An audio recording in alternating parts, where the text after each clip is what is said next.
101, S&P 500 up 60. That's your Fox Business Report. I'm Hillary Barsky, invested in you. 2025 is wrapping up, and here's the truth. Uncertainty isn't going anywhere. Noble Gold Investments help you protect what you've built with real gold and silver, stuff that holds value when everything else is melting down. This holiday season, the best gift you can give your family? Peace of mind. Don't wait for the next crash to blindside you. Go to noblegoldinvestments.com and get started today. That's noblegoldinvestments.com. Don't leave the future to chance. Past performance may not be indicative of future results. Investing in precious metals involves risk. Consult your tax attorney or financial professional before making an investment decision.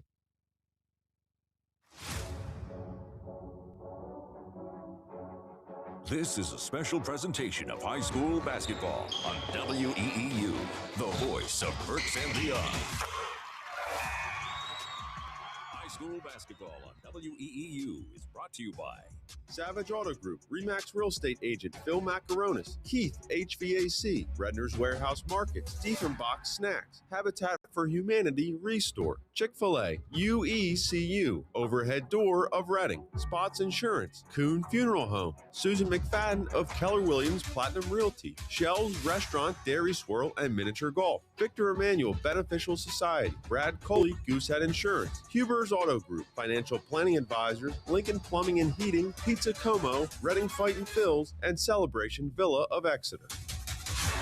Now for all the action, let's go courtside with Bob McCool and Rich Scarcella.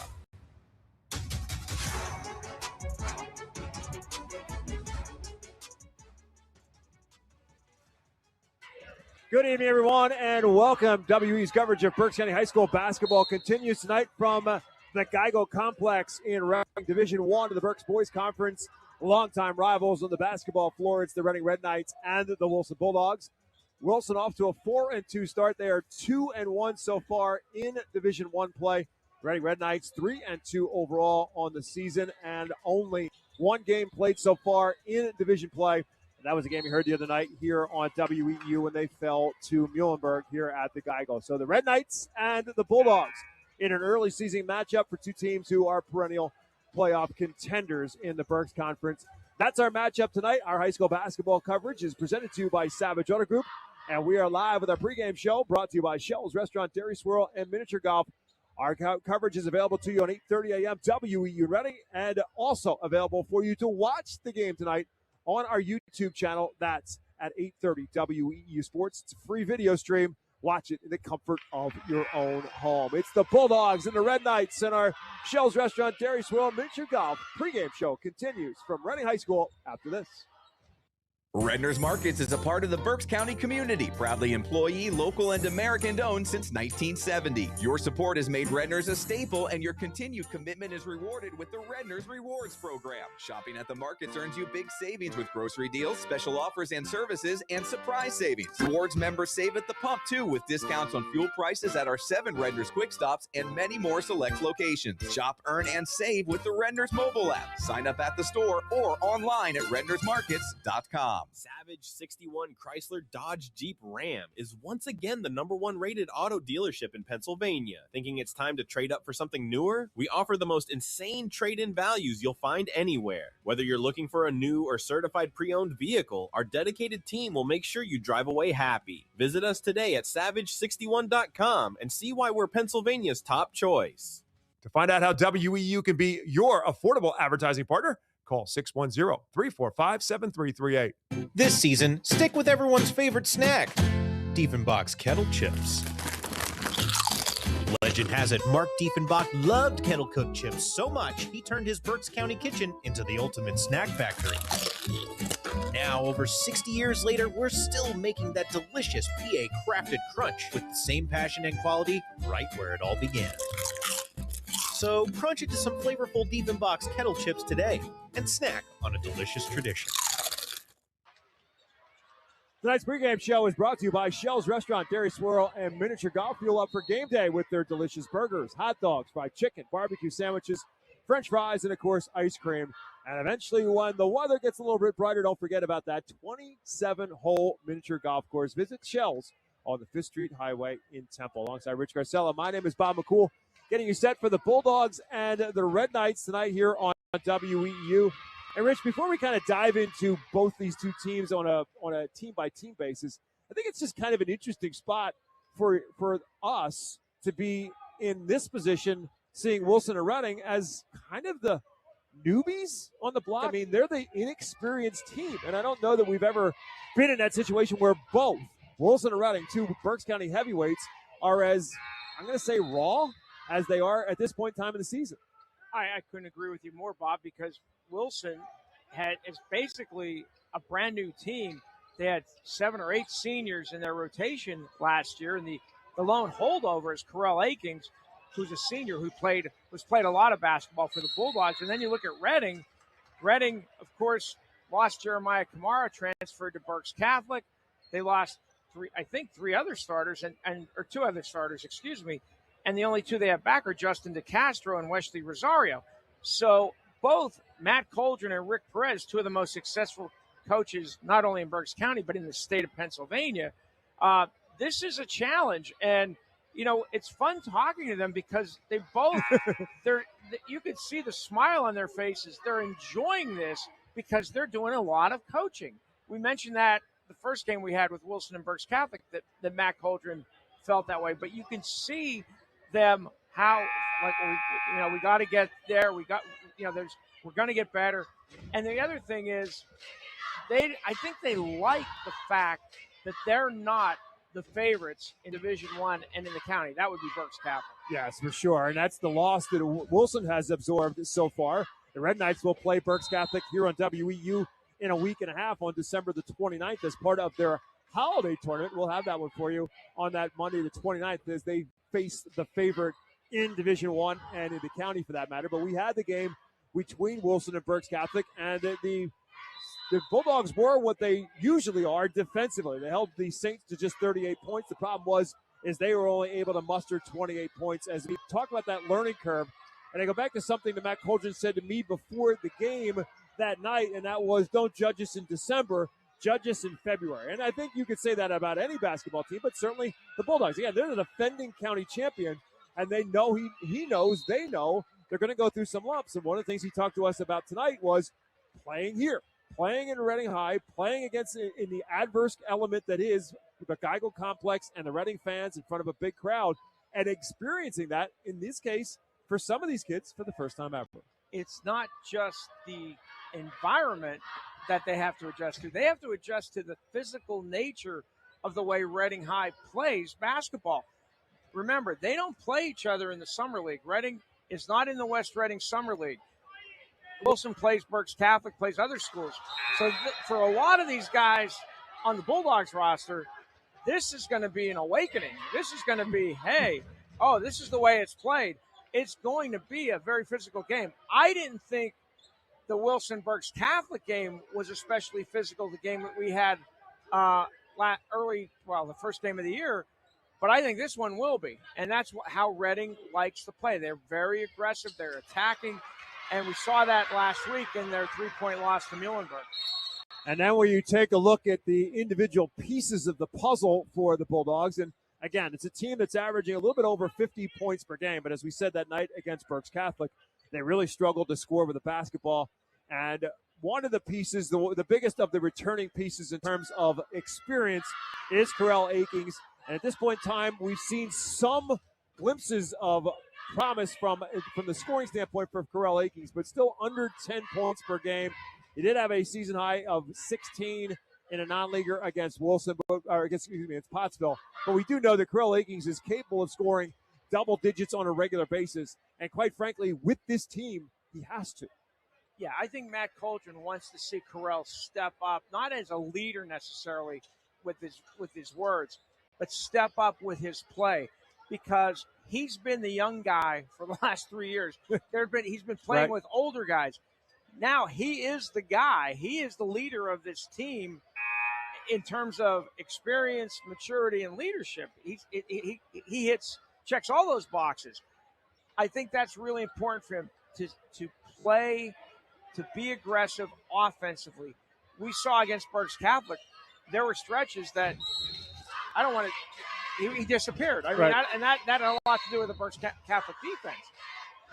Last year against Reading, 3 games, Wilson won the first game 71-63 in overtime, lost here 54-52, and then won the county championship game at Santander Arena 55-39. In those games, Corral Akings had a total of 20 points. That has to change tonight against the Reading team, and it has to change in the other Division I games that Wilson has. Corral Akings has to be more active offensively. And then where is that offense coming from? And it's coming from somewhat of a bit of a surprising source at this point in time, and that's Michael Glover. Michael Glover is a player who obviously is going to play next level football, but he was excellent in the game that we saw against Berks Catholic early on, and then he had 12 points in the Mustangs win against Governor Mifflin the other night. But we have made reference to this. There is not a lot of height in Berks County this year on the basketball floor. Well, Michael Glover is 6'3", but he does make up for what he doesn't have Northwest by what he has East-West, and that is a tremendous amount of girth. And he is going to be a matchup problem for a lot of teams. Including Reading tonight. Reading has to prevent the entry passes to prevent the ball to getting into Michael Glover because they don't have anybody as physical as he is. That's going to be really important. Glover, I think against Berks Catholic, he had 10 points in the first half, and then he didn't score in the second half. And I think we didn't get a chance to ask Matt Holdren that, but I don't think the Bulldogs looked for him enough in the second half because Berks Catholic didn't have anybody matching up with him physically. So I think that's going to be a key matchup tonight. How does Reading not only guard Michael Glover, but prevent the ball from getting inside to him? Right, because I mean the relation or the correlation that I give is from what Exeter had a couple years ago in Anthony Cachese. Now, he's not as big as Anthony Cachese in the sense that he was 6'6", but that's still physical presence. He just can make a difference in a game because he can take up space. He's hard to box out, and he's hard to keep from getting offensive rebounds, and he can get his fair share of rebounds, and he's pretty good, and he's athletic enough to stay on the floor. He doesn't get himself in a lot of foul trouble. I don't want to tip my hand with the keys to the game, but I will say this. Rick Perez threw a stat at us about a half hour ago. Wilson, 43% of Wilson's rebounds are offensive. They get a lot of second chance points. And if Reading is to win this game tonight, that number has to be a lot lower because second chance points, Reading's not a real big team. Justin DeCastro is a very good rebounder, but it's not a really good team. A good rebounding team, excuse me. The JV game has got some excitement going on as Wilson just made a shot at the buzzer. We think to tie it up. If the bucket counts, it ties the game up and there's a foul. So Wilson will be at the free throw line with a chance to win his game at the buzzer. So this is kind of unfolding. So if you're hearing it in our crowd, Mike, what's going on? That's what's going on. Wilson took a wild three-point shot from half court or deeper, and I'm thinking it's a game. And the young man got the rebound, put it back up, and got fouled. This is for the win. Yep. So we'll let you know what happens. So we're our crowd, Mike, and it's no good. So the JV game is going into overtime in Reading and Wilson. Welcome to the Geigle, ladies and gentlemen. We're here. There's always a prolonged situation, and so the JV game between Reading High and Wilson is headed into overtime. So we'll continue to talk to you a little bit about what's going on here between the Bulldogs and the Red Knights. We just did talk to you a little bit about what's happening with Wilson. We'll take a timeout. We get back. We'll talk about the home team, the Reading Red Knights, when our pregame show brought to you by Shell's Restaurant, Dairy Swirl, Miniature Golf continues after this on WEEU in Reading. UECU is a credit union that understands Pennsylvania, what it means to grow up here, raise a family, start a business. And we're committed to being your financial partner for life. With competitive rates, exclusive member discounts, and modern technology, UECU offers personalized banking that will make you feel right at home. Visit bankingforpa.org and sign up for UECU membership through our partner association, the Pennsylvania Consumer Council. UECU, banking that understands home. Get your house ready to handle the extra guests, yard inflatables, and string lights. Keith HVAC, Electrical, and Plumbing has been keeping homes and businesses running smoothly for the holidays for 30 years. Plumbing, electrical, and heating systems work extra hard in the winter. So let Keith keep you cozy. Quality you trust, comfort you deserve. Call 610-589-6461 or visit keithhvac.com. Get Keith HVAC, electrical, and plumbing for the holidays because you've got enough to worry about with the in-laws. Hi, I'm Mike Kuhn with Kuhn Funeral Homes. Since 1937, our family has been committed to serving our community. We now have 3 active generations, as I have the honor of working with my father and son. With 5 convenient locations to serve our neighbors, Kuhn Funeral Homes continues to dedicate our family to your family. Thank you for believing in us, and we promise to always be there for you. Welcome back to our Shell's Restaurant Dairy Swirl Miniature Golf pregame show. Alongside Rich Marcella, my name is Bob McCool. Again, the JV game here between Wilson and Reading High has gone into overtime, so a little bit of a delay to the start of our varsity contest. Gives us a little bit more time to break down what's happening with the Red Knights and the Bulldogs so far in the season. Reading High off to a 3-2 start so far in the year. And the one loss in conference play. The Red Knights with wins in non-league play. They opened up the season in a tournament at York. They beat Fells out of the Philadelphia Public League. Then beat the home team, York High, for their first 2 wins of the year. Then a tough game here at the Geigel in the return of Rick Perez to Reading High School. They beat McCaskey 68-66. Had a, I'm not going to say a comfortable lead, but a 10-point lead over Muhlenberg at halftime in a game we had for you last week. And the Mules came out and scored the first 15 points of the third quarter and ultimately came away with a 71-68 win.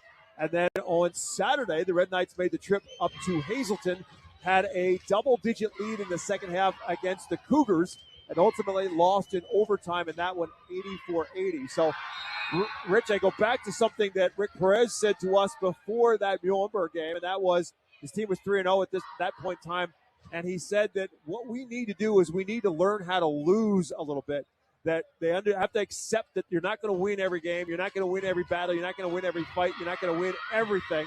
You have to learn to lose. Well, the good news is they have. The bad news is they've done it 2 in a row on 2 tough losses in the sense they gave up double-digit leads. Yeah, they were in control. As he said, they were dominant at times in both of those games.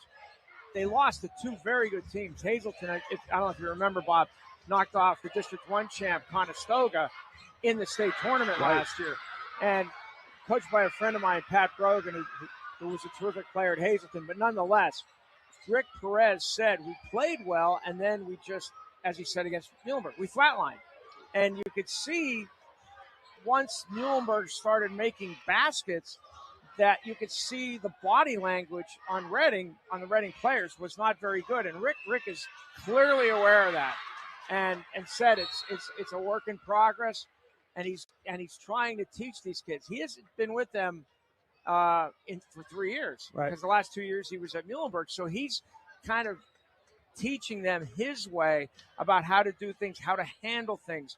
And we saw late in that Muhlenberg game a few turnovers, including a couple key ones by Wesley Rosario, who's Reading's best ball handler. And you could see the emotion coming out of the Reading players. You could just see how they were letting their emotions get the best of them, and as Rick Perez said, we have to stop that. Well, it's interesting because when you talk about this, but the Red Knights did go through a coaching change. It doesn't seem like it because it's Rick Perez, but it is a coaching change nonetheless, and there is an adjustment period for these players. Yes, they know Rick Perez. They know what Rick Perez is like. They've known him since they were little kids and going through all the youth camps and everything else that goes through with it. But he was away from them for 2 years, and he wasn't their head coach. And so he's going to want to do certain things his way that weren't done, even though Francis Kamara was one of his assistants for a number of years. But it's still a difference. And he said that to us beforehand. There's still things that we have to do here. There's changes, and his word is culture. He's used the word culture about this program forever. And he has built that into the DNA of Reading High School basketball, of what they do. It's about the culture. And he said, simply, we got to change the culture and some of the things in the culture. And that's getting things back to the way he wanted things to be done. And that's a process. And they're only 5 games into that renewed process. So I think that's kind of just more of a reminder that, hey, these kids have gone through a coaching change, and it's a pretty stark coaching change because of who we're talking about. Absolutely, Bob. Francis Kamara, as you said, was on Rick's staff for a number of years. But just like anywhere, Rick and Francis, there are things that they do differently. So these kids had to adjust. And one of the things Rick wants to see is, in talking to Wesley Rosario, he wants to see him, hey, you're the man. You're our guy. You've got to lead the way. You've got to set the example, whether that's the way you play or the way you conduct yourself.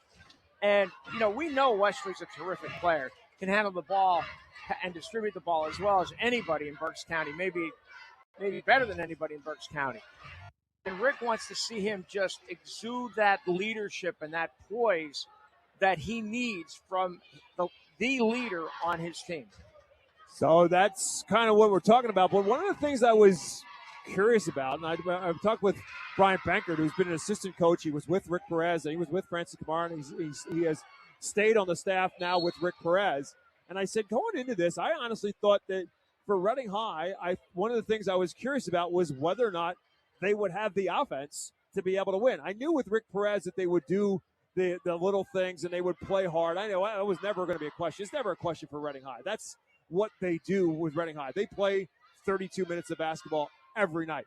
But I wasn't sure whether or not the offense would be there. I didn't know if there would be enough scoring from Reading High in what they had back this year. Hasn't been a problem so far. They're averaging over 75 points a game.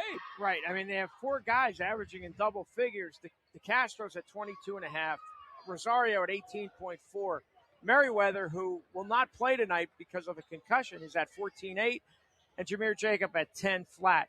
Yeah, this is a very good offensive team. We saw that, but they hit those stretches against Muhlenberg where they didn't protect the basketball.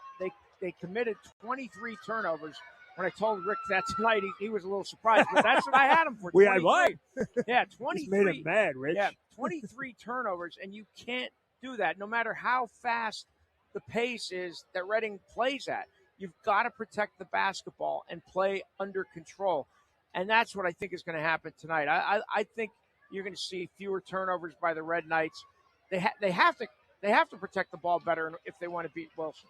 And they have got themselves a player whose name certainly some Reading High fans have started to get to know, but Berks County fans are going to know him full well by the time we are finished with the 2026 season for sure. And that's Justin Castro. He is off to a great start. Fought through some injury and some issues last year as a 10th grader, but now a starter and a key piece of the puzzle so far. 22.6 is his scoring average through 5 games. And he is 5 for 5. Each and every one of the 5 games so far for the Red Knights, he has scored at least 20 points, including 24 in the win over McCaskey and a career high of 6 in the season opener against Bell's Charter. Rick Perez talked about his shooting, and the shooting is starting to come around. And I asked him because, again, he was at Muhlenberg the last 2 years. He saw him play a little bit, but not a lot. I said, is he a better player than you thought he was? And he said, oh, yeah. He is definitely, because a kid can flat out score with a basketball. I think he and Kingston McCoy might very well be the two best offensive players in Berks County, offensive players. And, I mean, they get to their spots. They can shoot from intermediate. They can shoot inside. You know, the thing about the Castro is we haven't seen it. Can he shoot the three? We haven't seen him try many threes, so we don't really know that for sure because Reading hasn't needed him to shoot the three. We'll find out sometime. We're going to see the Red Knights a lot, Bob, over the next week and a half. So we're going to find out if, in fact, Justin DeCastro is adept at shooting the three. Yes, we will be back here on Monday night when the Red Knights host Exeter, and then a week from Monday, December the 29th, when Reading High hosts Berks Catholic. It's all part of their holiday tournament, but it is a league game. It is the Red Knights and the Saints battling in their league game on that Monday night as part of the holiday tournament. We'll have that one for you. So, again, Monday against Exeter, and then 1 week from Monday, the 29th of December, it'll be Reading High against Berks Catholic. But the other piece and the other scoring punch for the Red Knights, unfortunately, Rich made mention of the fact that Javon Merriweather, who's almost at 15 points per game, and he has been definitely a spark for them. But unfortunately, right now, not able to play tonight. But we knew what Wesley Rosario brings to the table. I remember Matt Coldren saying he's one of the best passers he thinks he's seen in a while in what he does. And that's what he does. He likes to distribute the basketball, but he can score with the basketball. He would, I don't want to say necessarily he would prefer not to, but he doesn't look to do that first. But he has scored, and he scored very well for the Red Knights so far in the season, averaging over 18-plus points per game. And so Wesley Rosario, not just a distributor anymore, but he's also a scorer as well. Yeah, Wesley, we've seen him since he broke into the lineup as a freshman for Rick Perez. Terrific player. Last year in 3 games against Wilson, he had 4 in the 71-63 loss at Wilson.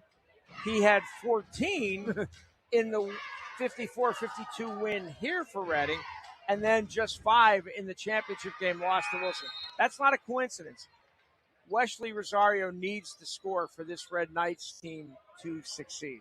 Yeah. There's no doubt about it. And the biggest fly in the ointment right now for the Red Knights is not a whole lot of depth. They're bringing, at this point in time, 2 seniors off the bench in Michael Porlatin and Kalik Weaver, in addition to a freshman in Tajay Slaughter. But the issue is ultimately that Slaughter, again, just a 9th grader, and Porlatin and Weaver, although seniors, did not play last year. So it's very much inexperience off the bench. Now tonight, Porlatin will be in the starting lineup in the absence of Merriweather. So it is just not a very deep team. And for a Reading High team who's going to be at its best, going up and down the floor and playing 90-plus feet of basketball in a given night, you're going to need some depth between just fatigue and foul trouble. You got to stay clean. And they got into foul trouble in the first half against Muhlenberg. They were lucky they survived that. Guys were able to stay in the game. I think Jacob fouled out, though, in the 4th quarter, Jameer Jacob. But honestly, you're right, Bob. And that's going to, the lack of depth is going to affect what Rick Perez can and cannot do, because he wants to come at you end to end on both ends of the floor. Can't do that with just a thin bench with just 7 players. And so that's kind of the situation that the Red Knights find themselves in. But again, that's the other piece of the puzzle for Reading High. They always test themselves against the best teams they can find over the course of any given season, and this December is no different. And it is a December full basketball. Basketball starting a little bit earlier, and the league games starting a little bit earlier as well. Normally on our WEU schedule, we maybe have 3 conference games before the end of the December schedule, but been a lot different this year, as we will have much more than that, 6 games in total in the month of December in our coverage. And of course, our coverage will continue well into January, February, and then all the way through with the state playoffs. The JV game has now completed here at the Geico Complex, and the Wilson Bulldogs with a come-from-behind win, 54-50. So they'll now put some time on the clock, let the 2 varsity teams warm up, and then we'll have some high school basketball for you here tonight on WEU. It's the Reading Red Knights. It's the Wilson Bulldogs. We'll take a timeout. Back with more of our Shell's Restaurant, Dairy Swirl, and Miniature Golf. Pre-game show, we'll have our Spotlight tonight, brought to you by Huber's Auto Group. We'll have Rich's Keys to the Game, brought to you by RE/MAX Real Estate Agent Phil Macaronis. And, of course, our starting lineups brought to you by Victor Emmanuel Beneficial Society, all as our Shell's Restaurant, Dairy Swirl, Mini Golf pre-game show continues after this. Support your Berks County community while purchasing great new and used furniture, appliances, and building supplies at the Habitat for Humanity Restore of Berks County. Located at 5370 Allentown Pike in Temple, the Restore carries brand name new and used appliances, furniture, home decor, and more. Many new items are manufacturer direct and are available at unbeatable prices. Stop by the Habitat for Humanity Restore of Berks County Tuesdays through Saturdays from 9 a.m. to 6 p.m. or visit our website at restoreberks.org for more information. Savage 61 Chrysler Dodge Jeep Ram is once again the #1 rated auto dealership in Pennsylvania. Thinking it's time to trade up for something newer? We offer the most insane trade-in values you'll find anywhere. Whether you're looking for a new or certified pre-owned vehicle, our dedicated team will make sure you drive away happy. Visit us today at savage61.com and see why we're Pennsylvania's top choice. To find out how WEU can be your affordable advertising partner, call 610-345-7338. Welcome back to our Shell's Restaurant, Dairy Swirl, Miniature Golf pregame show. We talked about the Spotlight tonight, brought to you by Huber's Auto Group. Tonight, we focus the spotlight on a player we just made reference to, and that is Justin DeCastro. Huber's is the region's answer for your car rental needs, whether taking the whole crew in a luxury van to Florida or just a few days to the mountains in an SUV. Huber's stands by their reservations, ensuring the ride you book is the ride you get. Check out their inventory. Get a quote at huberauto.com. That's Hubert, Huber, auto.com. And we mentioned it is Justin DeCastro off to a brilliant start so far in the season, without a doubt. 5 games in, leading the county in scoring at 22.6 points per game. Rich mentioned the threes have not been prevalent, unofficially with 4 threes so far in the game. And that includes, he did have 2 threes in the game against Muhlenberg, but he has been proficient scoring with the basketball for sure, averaging over 20 points per game on the season and 5 for 5 so far in 20-point performances for the Reading Red Knights. The 6'2 junior can score. We knew he could get to the basket. We saw a lot of that from Justin DeCastro last year. Rick Perez brought up his mid-range game and how good he is in the mid-range, and that the three-point shot is there. He's got to get a little bit more confident with it, a little bit more proficient with it. But if and when that comes, he is going to be the complete package when it comes to the offensive side of the basketball. You know, we talked earlier about Reading's quandary with matching up with Michael Glover. Who matches up with Justin DeCastro for Wilson? That's going to be interesting. I mean, Jaden Lockhart came off the bench at Berks Catholic and disrupted Kingston McCoy for a little bit, but he did. It'll be interesting to see. Is that going to be Peter Kofala? Is that going to be Jaden Lockhart? Is that going to be Nachar Mercado? It'll be fascinating because DeCastro can score. And I feel like without Merriweather here, I think he's going to be even more aggressive offensively, and I think we could see a big night from him. It also could be a key to the game. Those are brought to you by RE/MAX Real Estate agent Phil Macaronis. If you're buying or selling a home, Phil Macaronis is a member of the RE/MAX Hall of Fame with over 20 years of experience fronting countless buyers and sellers. Keys to their real estate transactions. Call 610-670-2770. Ask for Phil Macaronis for the keys to buying and selling your home. It's the Bulldogs. It's the Red Knights. Boys basketball for you tonight here at WEU, and Rich Garcella has his keys to the game. First for the visiting Wilson Bulldogs. We talked to Matt Coldren, longtime coach at Wilson. He was concerned about how a lot of his players react to the physical nature of this game. He said, you're going to get fouled, and it's not going to be called. You've got to play through it. That's going to be really critical, adjusting to that style of play and also adjusting to the environment here at the Geigo. The second one is pretty obvious. Take care of the basketball. That's anytime you play against a Reading High School team, you've got to protect the basketball, limit your turnovers. And the third one, keep your emotions in check. As Matt said, it's only a game. You dream about playing at a place like this in front of a crowd like this. It's a game. Enjoy it. For the home team, the Reading High Red Knights, I could go over about 10 of them that Rick Perez had on his drive board, but we'll stick with 3. Yeah, we got time. Yeah, well, that's true, too. We got time. Well, the first 3 we'll talk about high intensity. And that means not in spurts, means from start to finish, consistent in intensity and effort. The second one is smart basketball. That means limit the turnovers. That means shot selection. That means playing defense without your hands. The third one, as we on briefly earlier, Reading has to rebound the ball tonight against Wilson. Wilson is really very, very good rebounding, especially at the offensive end with Glover. They get a lot of second chance points. I'll give you a couple other ones. Play at your own pace. Reading has to set the tempo. It's got to be at their tempo. They can't get into a half-court game with Wilson. Fewer turnovers we touched on. And the last one that was in capital letters on Coach Perez's drive board, be tough. But that's never been a question with the Red Knights. That's also a very good point. The coaching matchup in this is one that I've always enjoyed because Rick Perez at Reading High, of course, now back at Reading High, at Coldren, they've gone after one another so many times.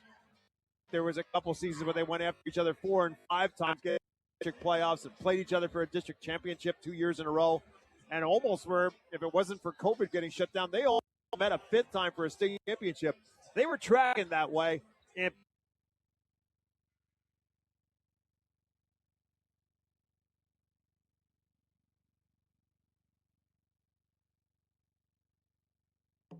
If you are buying or selling a home, contact RE/MAX Real Estate agent Phil Macaronis. With over 20 years of experience and a member of the RE/MAX Hall of Fame, Phil does it all.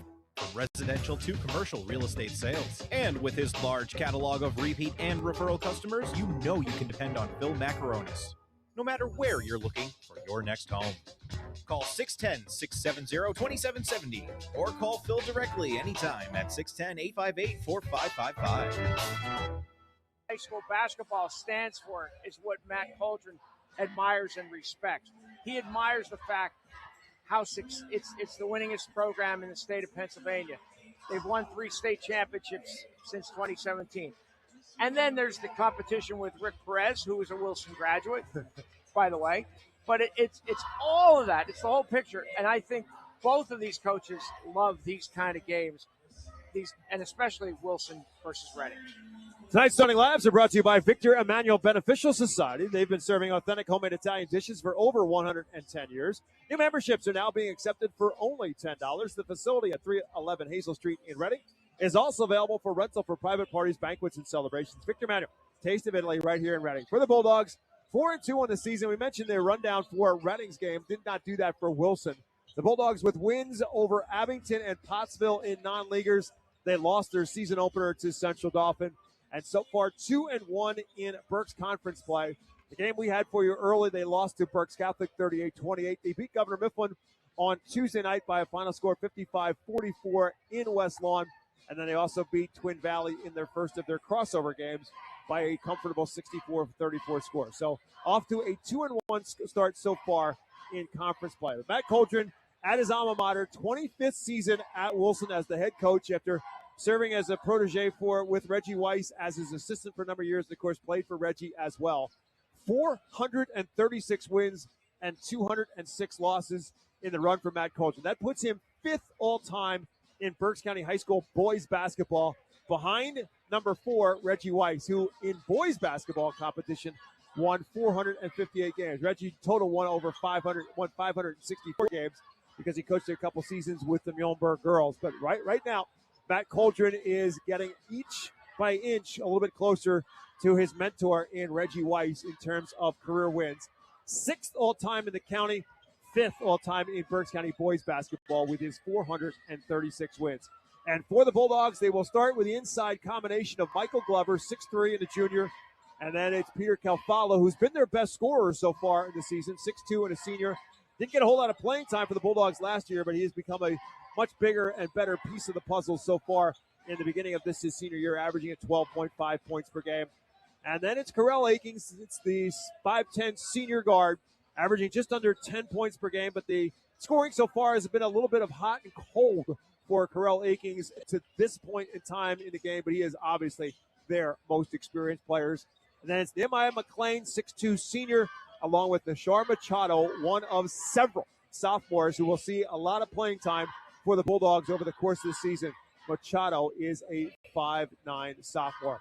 On the other side for the Reading Red Knights and Rick Perez. He is back with the Red Knights. This is his 13th season overall. Of course, coached 12 seasons.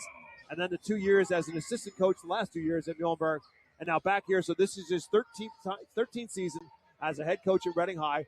And he is the all-time winningest coach at the all-time winningest program in Pennsylvania high school basketball history. Reading High, as a program, has won 2,283 games. That is light years ahead of second best, which is Chester. Chester is getting closer to and may have gotten the 2,000 win mark. Last I knew, they were getting a little bit closer. But Chester, the number 2 team in the state in wins, is not yet. It is around the 2,000 mark. And the Red Knights are getting closer and closer, and will be at 2,300 by the time this season rolls on. So Rick Perez, the all-time winningest coach at the all-time winningest program, past Jim Gano before he stepped down a couple of seasons ago. He's 284 and 76. He's won 6 county titles. Matt Coldren has won 7 Berks County titles. But of course, Rick Perez has won 5 District 3 titles and those 3 state championships in 2017, 21, and 23. For the Red Knights tonight, Wesley Rosario, as we talked about, will run the point. 6-foot senior guard. And in the backcourt with him will be Cameron Jones, a 6-foot sophomore. Justin DeCastro, as we've talked about, who's been such a great and dynamic scorer, the 6'2 junior. Ron Merriweather, unfortunately, will not be able to start tonight. And instead it'll be Michael Portolat, the 5'10 senior guard, who will start in his place. And then Jameer Jacob at 6'3 and a junior. And maybe when we talk about who matches up with Michael Glover, I have to think that it would be Jacob to start for the Red Knights just because he gives them maybe their only real physical presence inside. That's the good news, but the bad news, as the Red Knights found out against Muhlenberg, is that Jameer Jacobs got himself in some foul trouble in the second half and ended up fouled out of the game. Yeah, that's a concern, obviously, with a thin bench and with Merriweather out until maybe after Christmas. They're not sure. They have to, he has to run through concussion tests and all that. But you're right, Jacob might be the only answer to guard Glover in the low post. But like I said earlier, it's a matter of not just guarding Glover, it's denying the ball inside. That's what Reading has to do. They can't let Glover get the ball inside or he's going to hurt them. Yeah, because Michael Glover's not a natural scorer by any stretch of the imagination, but he's also left-handed, which you got to remember. When he's down on the low post, we saw him trying a little bit of baby hooks on occasions in that game against Berks Catholic. But as Rich said, he got off to a great start in the first half with 10 points in half number one, but did not score in the second half. So that'll certainly be a component as this game unfolds as to how the Red Knights match up with the size of Michael Glover inside. And then on the flip side of that will be for the Bulldogs as to how they will match up or try and contain the scoring abilities of Justin DeCastro for the Reading Red Knights. Again, Reading averaging 75 points per game. That's the good news. The bad news is they're giving up 70 points per game, and that's something that Rick Perez will certainly not be happy with. That's not Reading High-esque basketball to be giving up that kind of offensive production to their opponents. Now, some of that is just based on the teams they play. I mean, they lost in overtime to a very good Hazleton team, gave up 84 points in that. That's going to drive your scoring average up. But again, go back to the Muhlenberg game where they were in control of the game in the first half, and they simply let it get away from them in the second half, and the Mules end up getting 71 points. Those are the kinds of things a young basketball team can get themselves caught up in on time for time. But for the Red Knights to do what they want to do in the basketball season going into 2026, these are things they just simply cannot afford to do. No, they can't. They need to play a real clean game tonight. They've got to keep their emotions in check, protect the basketball, and really pressure the basketball, pressure Wilson, force them into playing at a faster speed than the Bulldogs want to play at. And in that way, they create turnovers. That's their MO, creating turnovers and converting those turnovers into baskets at the other end. Reading has done that historically for a long, long time. Just a reminder of football for you tomorrow. I just say that because I'm trying to remind myself as well. The Eagles are playing on a Saturday afternoon this week. They're playing the Washington Commanders, and Merrill Reese and Mike Quick will be in Washington. Tomorrow at 5 o'clock is the tip-off time. The Eagles and the Washington Commanders, if the Eagles win that football game, they clinch the NFC East title. So certainly something to be paying attention for tomorrow. Again, 5 o'clock is the kickoff time for the Eagles and the Washington Commanders tomorrow here on WEEU. Then we'll be back here at the Geico Complex on Monday night as we'll get a chance to see the Exeter Eagles for the first time. The favorite to win Division II of the Berks Cup Boys Conference, no doubt about that. Right now, the Exeter Eagles are going through a little bit of injury woes, and Jeff Van Gorder hoping that he'll have his team back at full strength by Monday night with the matchup against Reading High, or at least soon thereafter.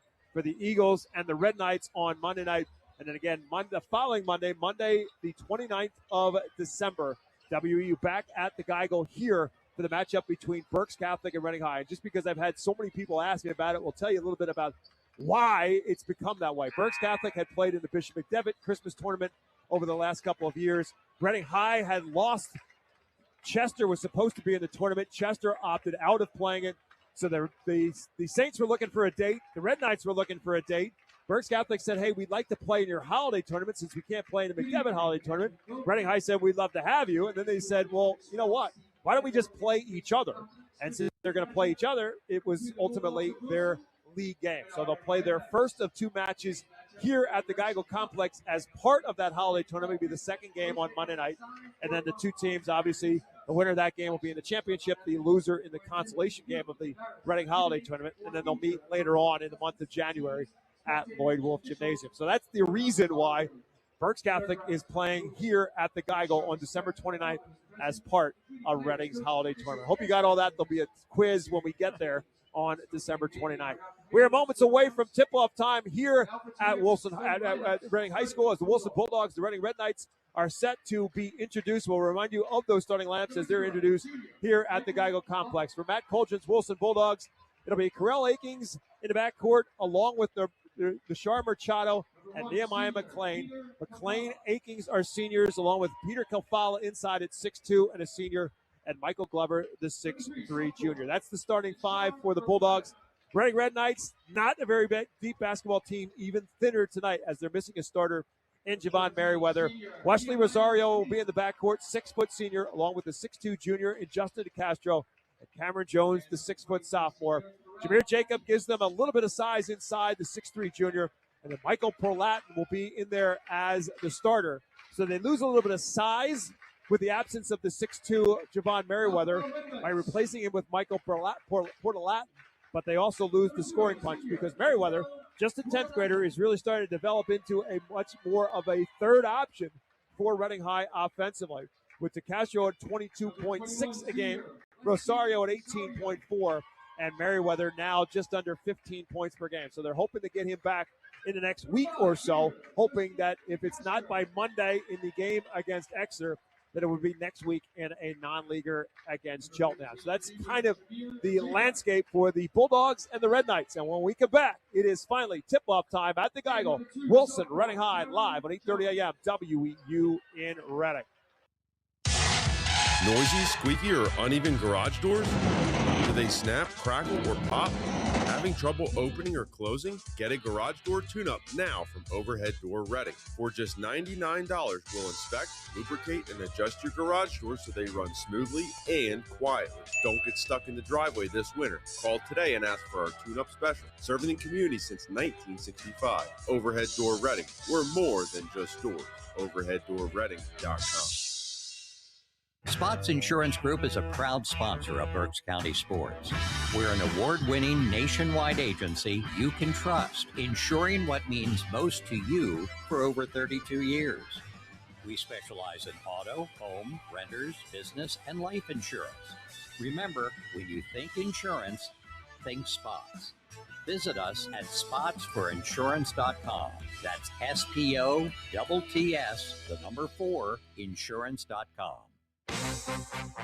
When the pressure's on and it's time to make your best move, the Susan McFadden team with Keller Williams Platinum Realty is here to help you score big in today's real estate market. Whether you're buying, selling, or planning your next play, Susan's experience and dedication make her the MVP you want on your side. For winning results and a team that never stops hustling, trust the Susan McFadden team with Keller Williams, your home court advantage. Hey, Berks County, Chick-fil-A Catering makes game day even better. Choose from a variety of trays, including Chick-fil-A nuggets, mac and cheese, and chocolate chunk cookies. Perfect for your next gathering. Place your order through the Chick-fil-A app, online, or by calling ahead and pick it up at your local Chick-fil-A restaurant at Broadcasting Square, 5th Street Highway, and Exeter Commons. Take cooking off your plate this football season and enjoy the perfect spread with Chick-fil-A Catering. Availability and order requirements vary. See restaurant for details. Savage 61 Chrysler Dodge Jeep Ram is once again the #1 rated auto dealership in Pennsylvania. Thinking it's time to trade up for something newer? We offer the most insane trade-in values you'll find anywhere. Whether you're looking for a new or certified pre-owned vehicle, our dedicated team will make sure you drive away happy. Visit us today at savage61.com and see why we're Pennsylvania's top choice. To find out how WEU can be your affordable advertising partner, call 610-345-7338. Welcome back. Just moments away from tip-off, and our tip-off is presented to you by the Coley Insurance Group. Discover the power of choice with Goosehead Insurance. The Coley Insurance Group with locations in Muhlenberg and Wyomissing. They are a fully independent insurance agency with access to over 40 top-rated insurance carriers to ensure you get the best coverage at the best price, whether it is auto, home, or life insurance. They have you covered. At Goosehead Insurance, the Coley Insurance Group, the power of choice is yours. Call their team today, 484-848-6088. Like a Swiss watch, we're ready to roll here at the Geigle Complex. The Bulldogs in the visiting red and white, and the Red Knights in the home whites with the red and black trim. The ball is in the air. We are underway. Jim Murray, Justin Work, and Jay Schmale, the three gentlemen on the official side for this Berks Boys Basketball Conference matchup. Bulldogs who control it initially in the hands of Nemo McLean, who gives it up for Glover a long way from the basket, puts it on the floor, and then picks up that dribble, looking for some help on the backdoor till Kalfala. Bulldogs can't handle it. They turn it over on their first possession. Red Knights would be more than happy to see Michael Glover catch the basketball out beyond the three-point arc. As you said, Bob, Jameer Jacob opens up against him in a man-to-man. Cameron Jones, the 10th grader with the basketball in his hands, gives it up for Justin DeCastro for Rosario and into the corner for Porta Latin. And right back up high. Great pump fake. Rosario drives, kicks it for the three from DeCastro. That's low good. Long rebound for Jones. Tried to dump it inside, but it's taken away by McLean, but then given right back up in the hands of DeCastro, who will lay it in for two. DeCastro missed the three. We talked about it. Doesn't take a lot of threes. Cam Jones found a way to get the rebound, lost it, got it back, found DeCastro underneath. So a couple of turnovers early on here for the Bulldogs, and they lead it. They trail it 2-0 as a result. As Mercado will take it across half court for Calfalo, who thought about the three. Rosario closes out on him. He goes by him, and then it's blocked out of bounds by Rosario from behind. Ball did hit the end line. Jacob tried to save it, but could not. So we'll stay Wilson basketball. Bulldogs still looking to get a shot off for the first time, 1 minute and 11 seconds in. Mercado, the inbounder, looking for somebody to cut. Tries to get it to Glover, but it's taken away by DeCastro. Turnover number 3 for Wilson.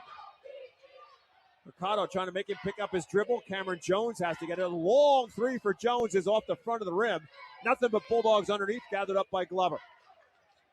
Three-point shooting, not Cameron Jones' strength. He's very, very good at going to the basket. Terrell Akings with his first touch finds McLean underneath, but he could not finish. Rosario has the rebound right back in the hands of the Red Knights. He's going to try a three, and that's money. Wesley Rosario buries the three, and it's a 5-0 jump for the Red Knights. As we said, Rosario and DeCastro need to pick up their offensive game tonight in the absence of Merriweather. This is the 4th three of the season for Wesley Rosario, but a 5-0 lead 2 minutes in. Little step back for Akings, but he lost the handle on it. Kicks it out instead for McLean. His three is no good. Long rebound gathered up by Akings. Double team gives it up for Glover. Swinging around, Calfalo open for three. That's no good. And rebounded by Mike Cal Portalatin. Up ahead come the Red Knights. Rosario, a little stutter step. Trying to get around Calfalo, can't. DeCastro had the three, turned it down. Drives instead into traffic. Lost the handle, out of bounds. Turnover, Reading High. That's number 2 for Reading. But Wilson so far hasn't been able to score. 3 turnovers, 4 missed shots. Not very pretty so far. 5:37 left to go. 5-0 Red Knights on top. Reading showing some full court pressure. Getting in balance for Nishar Mercado. The sophomore will take it up the floor. Guarded by Portalatin. The man-to-man defense for the Red Knights. Will crossover dribble. That gives it up for Akings. Catch and shoot three. No. Rebounded by Rosario. Bulldogs still scoreless.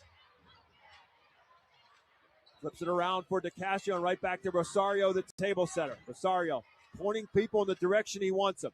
Gives it up for Portalatin. They swing it around left side for DeCastro. They try to force it inside. Cameron Jones with a bad pass. Turnover, Red Knights. And now a foul on the defensive end going to be called against Portalatin. First foul of the basketball game against either side will be on Michael Portalatin. These first 3 minutes, Bob, Wilson unable to find any kind of a rhythm offensively, struggling for every step of the way. Reading making it very difficult for the Bulldogs. Matt Colgan telling us he's doing more coaching this year than he has in a long time, but he's enjoying being able to do a little bit more coaching. Maybe not right now, but nonetheless, it's a work in progress for the Bulldogs. They haven't scored yet in this game. We are 3 minutes in. 5-0 Reading High on top. Bulldogs showing patience. Mercado thought about pulling the trigger, did not. Inside for Glover. Posting up, they double team him. Gives it back for Mercado. Poked away and fouled on DeCastro. Gets his hands caught in the cookie jar. And now a ball tangled up with one another. And the officials will blow the whistle. But a foul called on Justin DeCastro on the reach-in.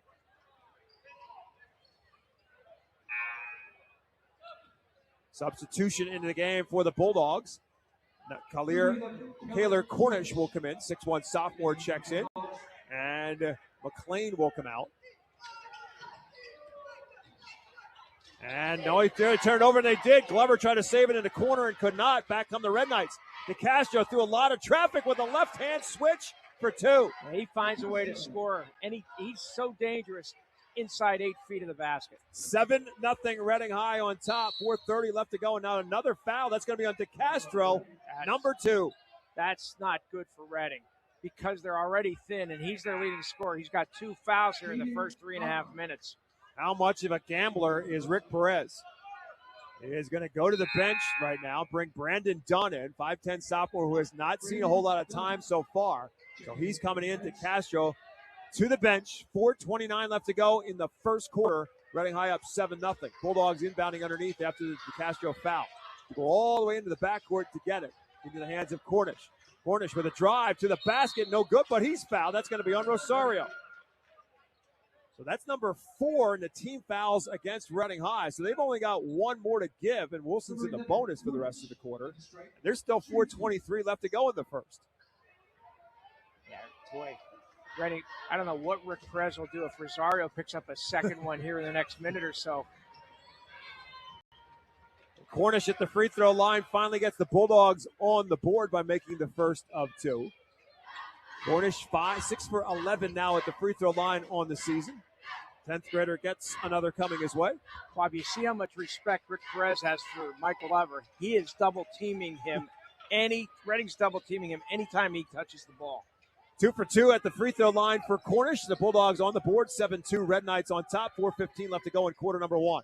To the corner to Portalatin. Jacob hasn't touched the ball offensively so far. Posting up down low against Glover. Cameron Jones on the dribble drive. Guarded by Jaden Lockhart in the game for the Bulldogs. Here's Jacob touching it for the first time. Tries to win on Glover. Not going to win that battle. He's underneath too far. Dumps it back for Dunn. He kicks it back to Jones and a reset for Reading High.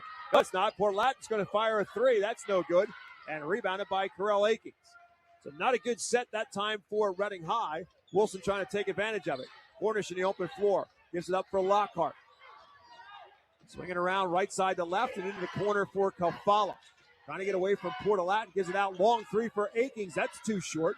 Pulled down on the rebound by Brandon Dunn and Reading High. Not much of anything on the offensive glass for Wilson early on. 3:25 left to go in the first. Still 7-2 Reading High on top. It's going to be interesting, Bob. See who picks up the scoring slack with the Castro on the bench here for Reading. Rosario, good screen and roll inside for Jacob, and he's fouled. Rosario with a bounce pass inside to a cutting Jameer Jacob, and he will be at the free throw line after the Bulldogs get called for their first foul. It's going to be on Lockhart. So Jameer Jacob at the free throw line looking for his first points of the game. As we said, just touched it on offense for the first time. Averaging just under 10 points per game. At a career high of 17 in the season opening win over Fells Charter. Misses the first. So right now, Reading is without 2 of its top 4 scorers. The Castro's on the bench with 2 fouls. Merriweather is out with a concussion. We'll see how they manage to score points here the rest of this quarter and maybe the rest of the half. Matt Colgan looking for some kind of a spark. Is going to bring up Connor Moreland, 6-foot sophomore, to the game. Bring Carell Akings out of the game. As Jacob misses them both, so it stays 7-2. So the Bulldogs struggling on offense, and suddenly the Red Knights have gone cold as well as we hit the 3:09 mark of the first quarter. To the corner, step back 3 for Moreland, airballs it into the hands of Cameron Jones. Jones quickly pushes up ahead for Dunn. Dunn drives inside off the rim, no, rebounded by Glover. Kick out, up ahead for Cornish, and he tried to feed it ahead on the touch pass to Kafalo, and the Bulldogs will give it right back. It's already 5 turnovers for the Bulldogs. Just not very sharp right now offensively. 2:52 left to go in the first. It's 7-2 Reading High on top. The good news is for Wilson, it's a game played at their pace. To the corner for Portalatin. Jacob trying to post up down low. They don't give it to him. Jones to the corner to skip pass for Rosario. Picks it back up high for Dunn. To the foul line at the elbow. Gives it back and swings it around now for Jones. Tough shot on the dribble for Jones. That's no good. Rebounded by Kelfala. So the Red Knights have gone cold offensively. Bulldogs just haven't gotten untracked offensively since the game has gotten underway. 2:15 left to go in the first quarter. Glover from the corner. Kelfala on the post up. Skip pass. Corner. Moreland for 3. In and out and off the front of the rim. Loose on the floor. Rosario picks up. He wants to go. Cross half court to the foul line. Rosario to the bucket. No, count the bucket and a foul. Lockhart tried to draw the foul. They got him on a block. Count the bucket and a foul. That's the second for Lockhart, too. Picks up 2 quick fouls. He's coming out. Back in is Mercado. So Wesley Rosario breaks the scoring skid for the Red Knights by his lonesome. Picked it up on a bounce on the rebound on one end and took it all the way to the rim on the other. scores, and now a chance to make this a three-point play. It does not, and the rebound gathered up by Cornish. So it's 9-2 Red Knights on top, inside of 2 minutes left to go in the first. Calfalo sees an opening. He'll drive, and it rolls off the rim. No good. He could not finish. Up ahead comes Rosario. Rosario going to go right at the defense and then kick it back for the trailer in Jones, who swings it around for Dunn to the foul line for Jacob. Jacob trying to drive at Glover. Drives and kicks it for Dunn. Corner three. Yes, Brendan Dunn. I'm going to guess that Rick Perez put him in because he's a good outside shooter. He looked like the first minute or so, he was a little reluctant. He passed up some open looks, but not that time. Red Knights lead reaches double digits, 12-2 Reading with 1:20 left to go in the first. Cornish off the screen, double team, taken away by Jacob. Cornish trying to fight to get it back. It's tipped out of bounds. Last touched by Wilson. It's going to be Reading High basketball. Substitutions into the game for Reading comes the sophomore Tajay Slaughter. 6'2 freshman will check into the game. Michael Portalatin will come out. In the game for Wilson comes Ronaldo Gonzalez. 6'1 junior will come in. And Cornish will come out. And Corell Akings also back into the game for the Bulldogs. Inbounds for Slaughter just into the game. Fires a three, no good. And rebounded by Glover. Mercado back in the floor for the Bulldogs. Will bring it up across the half-court stripe with 1 minute left to go in the first quarter. Wilson with just 2 points at the foul line. Glover, backdoor look for Gonzalez, had to run it down in the corner. Running in his zone right now with the foul trouble. Swinging around, Akings to shoot over the top of that zone. It does. Yeah, they needed that, and so did Corell Akings. Corell Akings with his 11th three of the season, and the Bulldogs have cut it to a 7-point game. And I think Rick Perez will try to hold for one shot here to finish off the first quarter. 35 seconds left to go in period number one. It's 12-5 Red Knights, and they are indeed going to go a little four-corner action here. Helps to protect his leading scorer, and there's a travel as Jacob went once to the right, then once to the left, and then back to the right, and that's a whistle. I'll tell you what, Matt Colgin would take any kind of points here in the final 23 seconds of the first, because Wilson has not played well offensively and could end up being down 5 or even 4. Good move here by Rick Perez. Gets Michael Portalatin in, gets Rosario off the floor. Make sure he doesn't pick up that second foul in the final 20 seconds of the first quarter. Bulldogs have it down by 7. In the hands right now of Corell Akings, a long way from the basket now with 10. Puts it on the floor, not looking to shoot. Gives it up, hoping to get it back. Does. Baseline for 2 for Akings off the rim. No. Deflected away. Jones across half court. Can he get it off? He does, and rolls it home. Cameron Jones knew how much time he had. He took it to the bucket and scored it. And so, after 8 minutes of basketball at the Geico Complex, a good start for Reading High. They lead it on their home floor. Reading 14, Wilson 5. More when we come back after this on WEEU in Reading. Noisy, squeaky, or uneven garage doors? Do they snap, crackle, or pop? Having trouble opening or closing? Get a garage door tune-up now from Overhead Door Reading. For just $99, we'll inspect, lubricate, and adjust your garage doors so they run smoothly and quietly. Don't get stuck in the driveway this winter. Call today and ask for our tune-up special. Serving the community since 1965. Overhead Door Reading. We're more than just doors.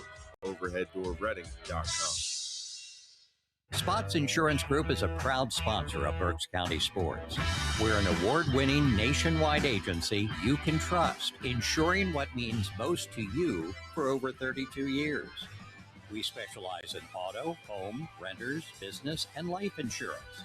Remember, when you think insurance, think Spots. Visit us at spotsforinsurance.com. That's SPOTTS, 4, insurance.com. Welcome back to Reading High School alongside Rich Garcella. My name is Bob McCool, getting set to start quarter number 2, where the Red Knights are on top of Wilson 14-5. Don't forget, coming up after we sign off here from the Geico Complex and our Pizza Como Temple postgame show, back to the WEU studios for Jeff Nolan and Matt Knob with our scoreboard show. Full rundown of all the games going on, including a big game going on between Berks Catholic and Muhlenberg, speaking of Division I of the Berks Boys Conference. Red Knights with the basketball on a lead, and that doesn't last long. Cameron Jones tried to force it inside to Slaughter. Too hot to handle. Turnover, Red Knights. Michael Glover, Peter Caffello. Deshar Mercado, Terrell Akings, and Nehemiah McLean, the 5 on the floor. Colson starts the second quarter with his starting 5 back out there. Mercado, guarded by Portalatin, picks up his dribble, needs some help. Wesley Rosario, along with Haji Slaughter, Cameron Jones, Jameer Jacob, and Michael Portalatin, the 5 on the floor. There's a little fadeaway for Mercado that's no good. Michael Glover with his first offensive rebound, surrounded by Red Knights, still finds a way and banks it off the glass for 2. That was pure effort by Michael Glover. That and an incredibly strong young man wrapped up into 1. Rosario beats the pressure, drives, no good, gets his own rebound, and the putback is home. Wesley Rosario doing it himself. Yeah, we talked about that with DeCastro on the bench. Wesley has to pick up his scoring game. He's got to be more aggressive looking for his shot, and he has. 7 for Rosario. The lead is 9 for Reading High, 16-7. A minute and 10 seconds into the second quarter. Mercado, backdoor feed. McLean had to save it and did it nicely to Kelfala for 2. Yeah, I thought he might have walked, but he held his ground, according to the officials, and Kelfala gets the open layup. So in the last 2 possessions, Michael Glover gets his first score. Peter Kelfala gets his first score for the Bulldogs, who now trail at 16-9 with 6:30 to go in the second quarter. High post is Portalatin, gives it back instead for Jacob. Off the screen to the foul line. Backdoor feed to Rosario, but a bump and a foul. Kelfala came from nowhere in the help to block it out of bounds, but the foul underneath going to be called against Wilson. It's going to be against McLean. Yeah, he bodied Rosario. Kelfala with the weak side block. That was clean, but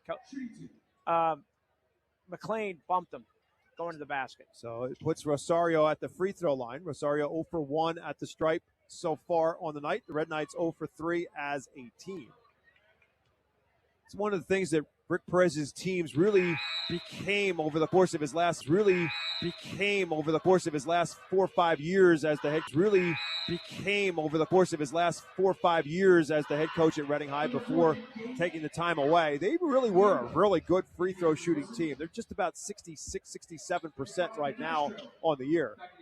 Haji Slaughter will check back into the game for the Red Knights. So too will Justin DeCastro. Rosario at the free throw line. Makes them both. Makes it an 18-9 game. 9 points now for Rosario to lead all scorers. 18-9 Red Knights on top. 6:20 left to go. Period number 2. Mercado again, the sophomore, will bring it across the floor. Here comes the double team at him. And almost taken away on the pass to the wing by Rosario. Into the game now for Wilson for the first time is Gabe Niembo, 6'4 sophomore, another one of those bright sophomores that Matt Coldren has a lot of hope for. Got to give them a little bit of size inside as Kelfala takes his first breather. Mercado trying to get away from the defense of Portalatin. Helping defense, trying to find somebody, but turn it over. Pressure the sophomore, he gives it out. Portalatin the other way. Little stutter step, and it's no good, and it's rebounded by Mercado. Mercado gets it up ahead for Akings across half court. Akings to a cutting Michael Glover off the glass, too strong. Akings gets the rebound, and the Bulldogs will reset. Be a smart move there by Akings. Wilson needing to get a little composure here. Down by 9. 5:30 left to go in the half. Inside for Glover. Kick out Akings. A long 3 off the rim. Battle for the rebound. Save, but not. Slaughter picked it up, tried to save it, but stepped on the end line, so it's going to stay Wilson basketball. Jacob back in for the Red Knights, and Ronaldo Gonzalez back into the game for the Bulldogs. Wilson has it underneath.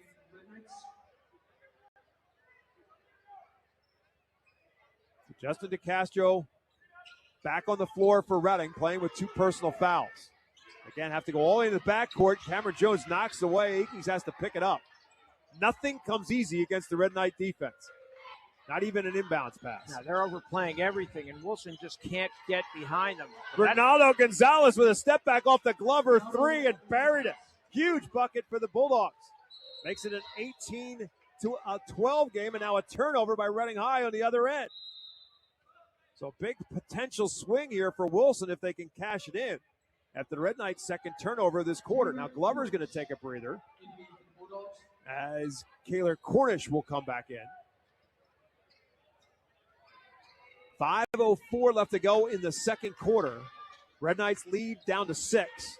Inbounds for Akings. Poked away momentarily by DeCastro. Again, has to be careful with two fouls. Wow. It's aggressive defense, and then you can't just get caught with a reach-in. And especially 70 feet from the basket. Akings goes away from him, got an open look, but gave it up instead for Gonzalez for another three, but it spins out. Jones with the rebound up ahead for Jacobs, stripped away by Gonzalez. Good recovery by Gonzalez, by Mercado to get it back, and now a bump and a foul.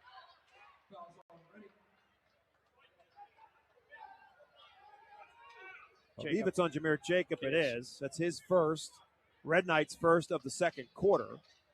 4:40 left to go. Bulldogs have it back. They trail 6 at 18-12.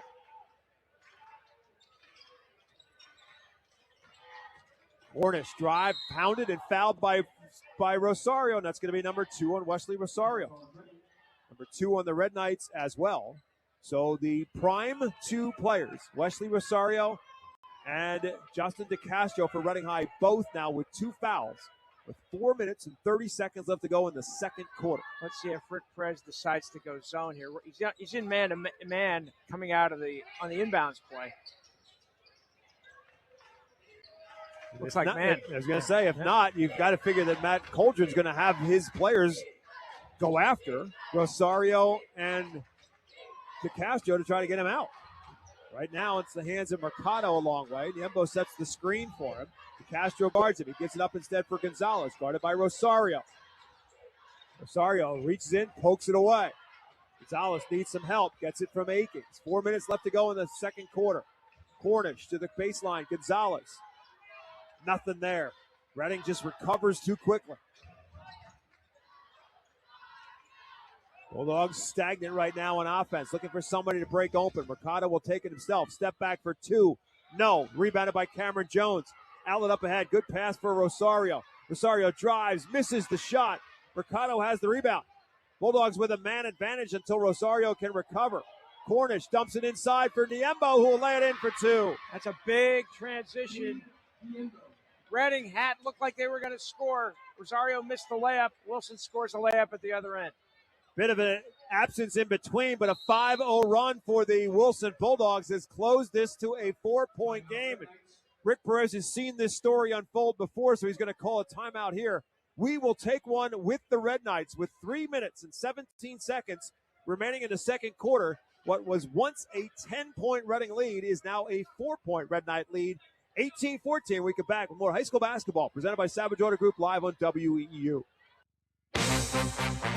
When the pressure's on and it's time to make your best move, the Susan McFadden team with Keller Williams Platinum Realty is here to help you score big in today's real estate market. Whether you're buying, selling, or planning your next play, Susan's experience and dedication make her the MVP you want on your side. For winning results and a team that never stops hustling, trust the Susan McFadden team with Keller Williams, your home court advantage. Hey, Berks County, Chick-fil-A Catering makes game day even better. Choose from a variety of trays, including Chick-fil-A nuggets, mac and cheese, and chocolate chunk cookies. Perfect for your next gathering. Place your order through the Chick-fil-A app, online, or by calling ahead and pick it up at your local Chick-fil-A restaurant at Broadcasting Square, 5th Street Highway, and Exeter Commons. Take cooking off your plate this football season and enjoy the perfect spread with Chick-fil-A Catering. Availability and order requirements vary. See restaurant for details. 3 minutes, 17 seconds left to go in the first half. 18-14, Reading High on top. And I think the word would be ragged, Rich. Don't you think ragged would be a good word for the first quarter and a half? Yeah, like the game we had to open the season, the Wilson Berks Catholic game was low scoring. I just thought it was really good defense by both teams. This is ragged. This is very sloppy offense by both teams. Both perennial playoff teams, and both believe they will be there again. No reason not to. They double-team Rosario, force him to give it up. They swing it around. Portalatin, foul line jumper off the back of the iron, no good. Niembo brings down the rebound, a chance for the Bulldogs to climb a little bit closer. Connor Moreland back into the game for Wilson, as Mercado again brings the ball up the floor, hounded by Portalatin. Niembo giving Wilson some quality minutes here with giving Michael Glover a rest. Glover now at the scorer's table. All underclassmen on the floor right now for the Bulldogs, including the man who has the ball in the Shar Mercado, a 10th grader. To the corner for Gonzalez, looking for a three. That's well short, but right in the hands of Niembo, and the sophomore is fouled. Let's see who this is on. Gabe Niembo, 6'4" sophomore, who scored the last hot bucket for the Bulldogs, and now comes down with an offensive rebound and forces Reading to commit its third team foul of the quarter. Going to be on Jacob. So now he's got 2 fouls, so add him to the fraternity. So your 3 top scorers all have 2 fouls for Reading with 2.5 minutes left in the second quarter. Glover back in. Akings back in for Wilson as Niembo and Gonzalez come out. Bulldogs on a 5-0 run. They've got the ball with 2 minutes and 25 seconds left to go in the first half. 18-14, Reading High on top. Taylor Cornish looking inside for Glover. Swings it around instead for Akings to Connor Moreland. That's where I'd be looking for Glover with Jacob with 2 fouls. They kick it in. They kick it out. Akings is open. Right wing 3. No. Rebounded by DeCastro, but it fouled in the process. Moreland and Mercado were both there. One of them getting called for the foul. It's on Mercado, I believe. Yes, Mercado. His first, Bulldogs second. Red Knights get the ball back with 2:08 left to go in the first half. It's hard to believe, but he was out for a long time. That was DeCastro's first rebound of the night. 18-14. Again, they force Rosario to give it up as they trap out high in that zone defense. To the foul line for Jacob. To the corner, Brandon Dunn back in there for Reading High. Here's DeCastro, forces it inside the paint. Jacob bounced it off the leg of a Bulldog. The ball is loose on the floor. Bodies dive in on it, and the ball will go to Reading High on the possession arrow. So the Red Knights almost turned it over, but on the scramble for the loose basketball, it stays Reading High ball. That was good hustle by Connor Moreland, diving on the floor and tying up the Red Knight who was on the floor to force the held ball. Cameron Jones, Wesley Rosario, Jameer Jacob, Justin DeCastro, Brandon Dunn, the 5 out there right now for Reading High with 1:40 left to go in quarter number 2, and the Red Knights looking for a spark here, still up by 4. Never have trailed in the game after jumping out to a 7-0 lead. DeCastro almost turned it over, and he did. Saved it to Glover. Turnover Red Knights, they're third in the quarter. Can the Bulldogs cash it in? Corner, Moreland drives up and under, nobody's fouled. This one's going to be on Cameron Jones. And Connor Moreland will shoot 2 for Wilson. It's also team foul number 4 against the Red Knights. Next one will send the Bulldogs to the line for the rest of the quarter. You know, we have talked about how sloppy this game is offensively, but just a reminder, Wilson's defense has been very good. Reading is averaging over 75 points a game, has just 18 with 1:20 left in this second quarter. Connor Moreland makes the first of 2 free throws, his first points of the game. And again, Wilson continues to slowly climb back into this game as Nehemiah McClain will check back into the game for Wilson, and Nashar Mercado will take a well-deserved breather. He's been hounded all night trying to bring the ball up the floor against Reading's pressure. As Moreland's back at the free throw line, his second is also good, and the Bulldogs are now within 2, 18-16. A very slow and methodical 7-0 run for the Wilson Bulldogs. They were down 12-2, shot 1 for 11 in the first quarter, but somehow they fought their way back into this. With 70 seconds left to go in the half, DeCastro trying to get on track, drives off the glass and 2. Really good defense by Glover, but DeCastro found a way to get off his shot and scored. Ends that 7-0 run for the Bulldogs, puts the Red Knights up by 4 inside of a minute to go. Cornish, tough shot from the corner and buried it. I was just going to say, Mac Cauldron couldn't like that shot, but it went in. And then DeCastro again scores. Back-to-back buckets for Justin DeCastro. Makes it a 4-point game again, 22-18. Now the Bulldogs will turn it over to the other end. Rosario on the open floor will drive and lay it home for 2 more. Really strong finish here by Reading in the last minute or so. 24-18. Bulldogs trail by 6 with 20 seconds left to go in the half. Moreland to the corner for Cornish. 15 seconds to go. Skip pass. Moreland for 3. Yes! Connor Moreland rattles home a 3. Makes it a 3-point game with 7 seconds to go. Red Knights looking to beat the buzzer. And now a foul beforehand. Wilson had fouls to give, and I think they just took one there. I think that's going to be on Cornish. So he picks up his first, just the Bulldogs' third. So they still can take one more foul here with 3.8 seconds left to go. Might be, let's see if it's Akings, because Akings has no fouls. Moreland, no fouls. Yeah, I would guess they might take one here, but make sure they do it. The Reading's not in the act of shooting. Rosario, the inbounder. for DeCastro. Catch, shoot, good if it goes for three. It does not. And that will bring the first half to an end. And it is a 3-point game after the flurry at the end. It is the Reading Red Knights 24, Wilson Bulldogs 21. We're back with our Lincoln Plumbing and Heating halftime show after this, live on WEEU in Reading. Savage 61 Chrysler Dodge Jeep Ram is once again the #1 rated auto dealership in Pennsylvania. Thinking it's time to trade up for something newer? We offer the most insane trade-in values you'll find anywhere. Whether you're looking for a new or certified pre-owned vehicle, our dedicated team will make sure you drive away happy. Visit us today at savage61.com and see why we're Pennsylvania's top choice.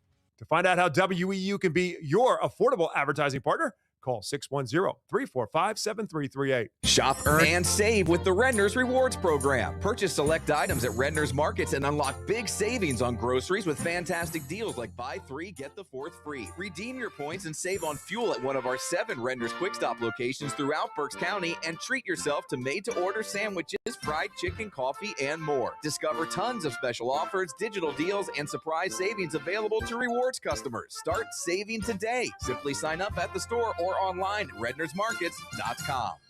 UECU is a credit union that understands Pennsylvania, what it means to grow up here, raise a family, start a business. And we're committed to being your financial partner for life. With competitive rates, exclusive member discounts, and modern technology, UECU offers personalized banking that will make you feel right at home. Visit bankingforpa.org and sign up for UECU membership through our partner association, the Pennsylvania Consumer Council. UECU, banking that understands home. Tonight's halftime show brought to you by Lincoln Plumbing and Heating. When you need a plumber, get a good one. Locally owned and operated for over 50 years, Lincoln Plumbing has the experience to help from a leaky faucet to a whole bathroom remodel. Call 610-376-0863 for Lincoln Plumbing and Heating, as honest as their name. Alongside Rich Garcella, my name is Bob McCool. And, you know, there's that saying out there that beauty is in the eye of the beholder. And there really wasn't a whole lot of beauty in this first half in terms of basketball at its purest. But I got to think, Rich, in a maybe a disturbed way, both coaches are probably somewhat happy at halftime. Matt Coulter for his team fighting its way back in. Rick Perez for fighting its way, his team for fighting through foul trouble and still being on top by 3 at halftime. Yeah, let's start with Wilson. The Bulldogs trail 12-2 at the outset. They have right now 8 turnovers, and yet they found, and they shot 1 for 11 in the first quarter, yet they found a way to get back in this. They trailed by 3 at the half. Yeah, I'm sure Matt Coldren is very happy. He's very happy with the production of his bench, too, by the way, including Connor Moreland, who had 5 points in that second quarter. On the other hand, Reading High, Rick Perez has got to be happy because Justin DeCastro didn't pick up a third foul. Wesley Rosario didn't pick up a third foul. Jameer Jacob didn't pick up a third foul. That's huge that their 3 best players were able to get to halftime with just 2 fouls and a 3-point lead. Again, DeCastro and Rosario have all but 5 of Reading's 24 points.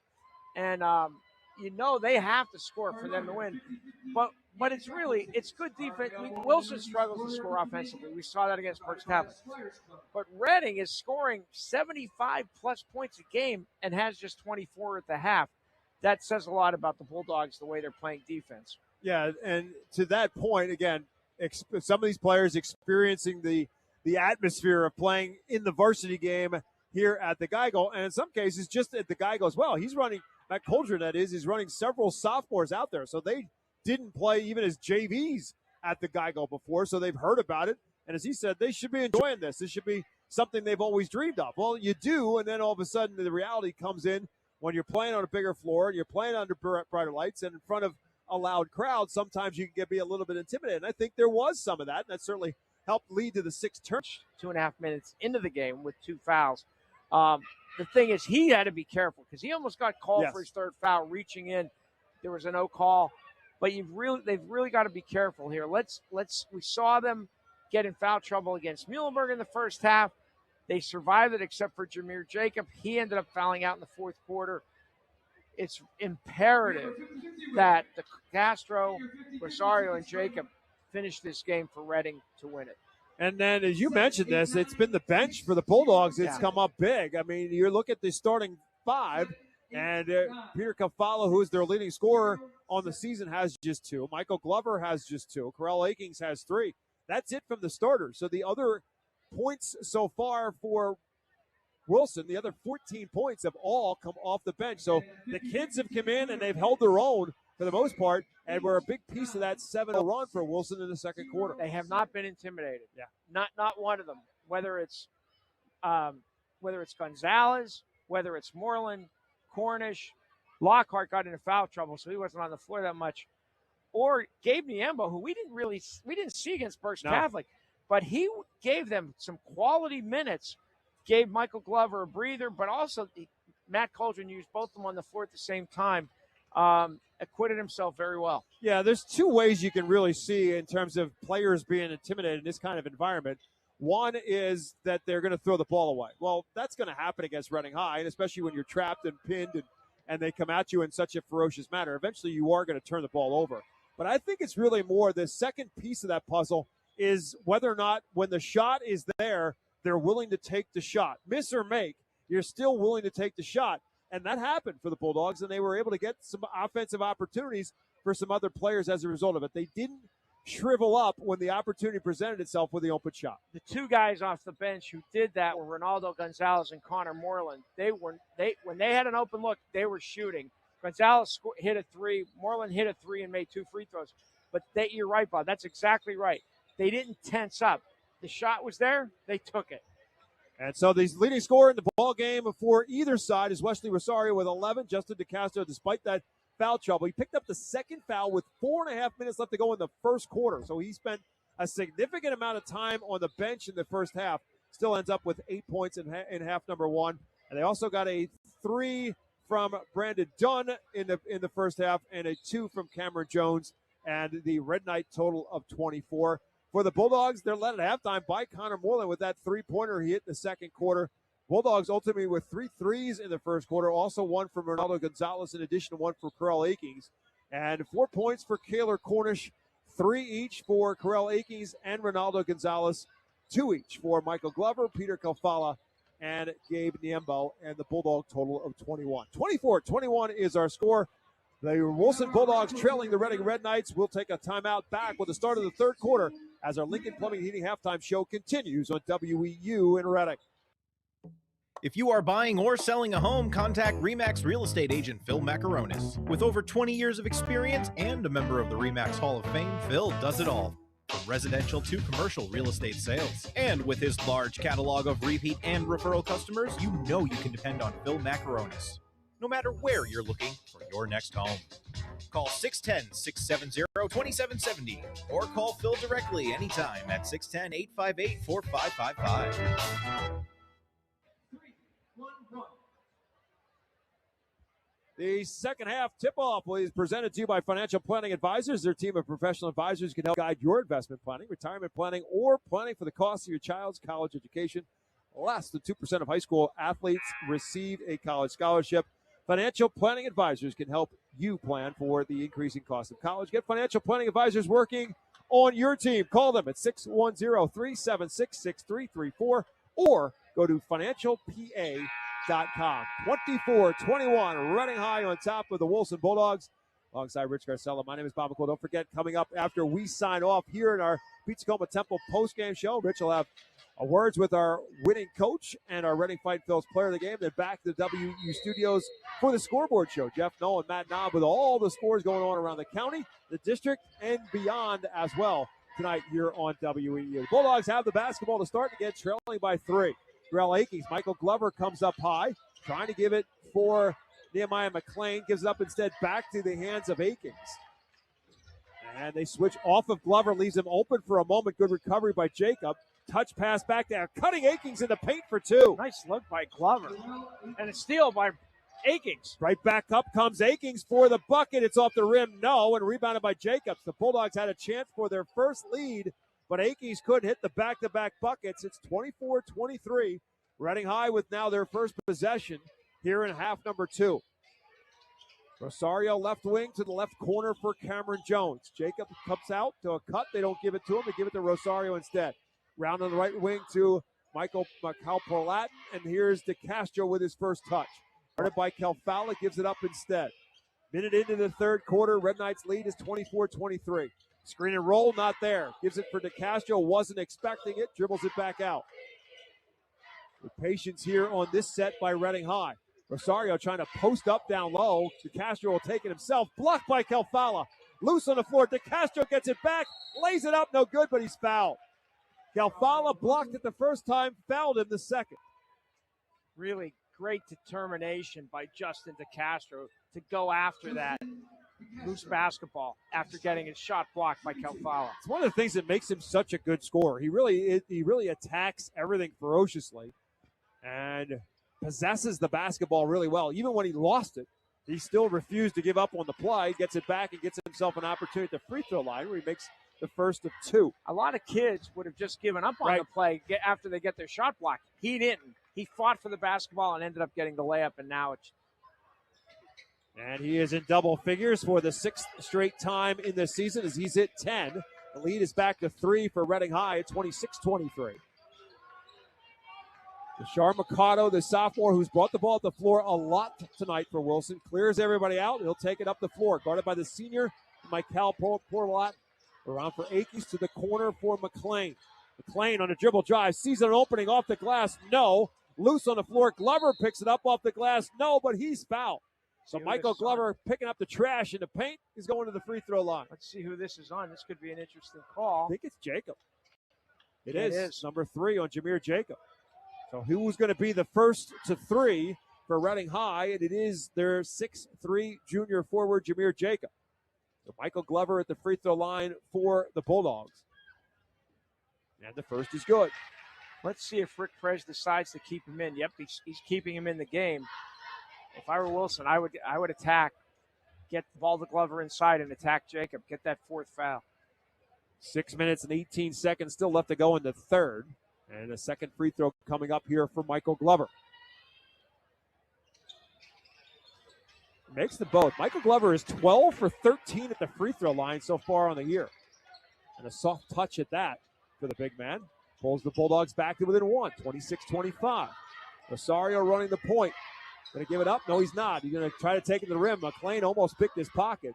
Jones swings it around now to the left side for DeCastro. Calls Jacob out to set a screen. Gives it up instead to back on the right side for Rosario.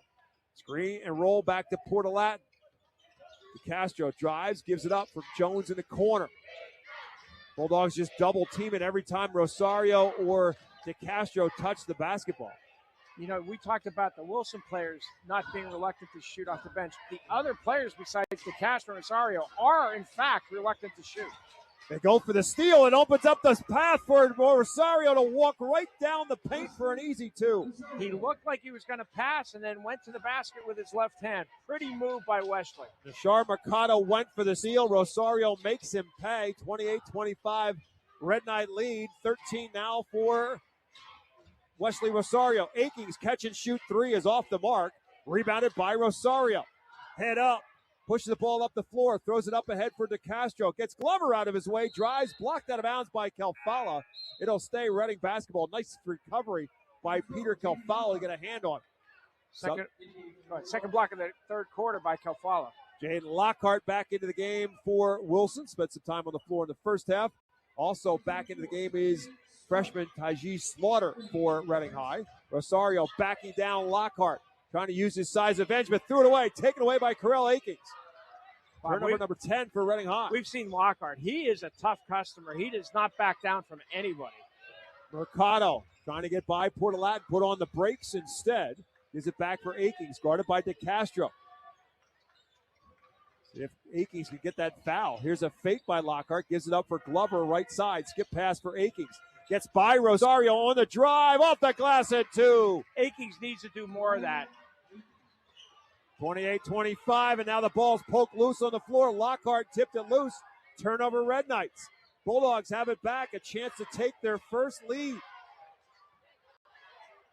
Drive inside, no good, but a foul. 28-27, Reading High on top, and Akings is headed to the free throw line for Wilson to shoot 2. And I believe that's going to be on Cameron Jones. That'll be his second.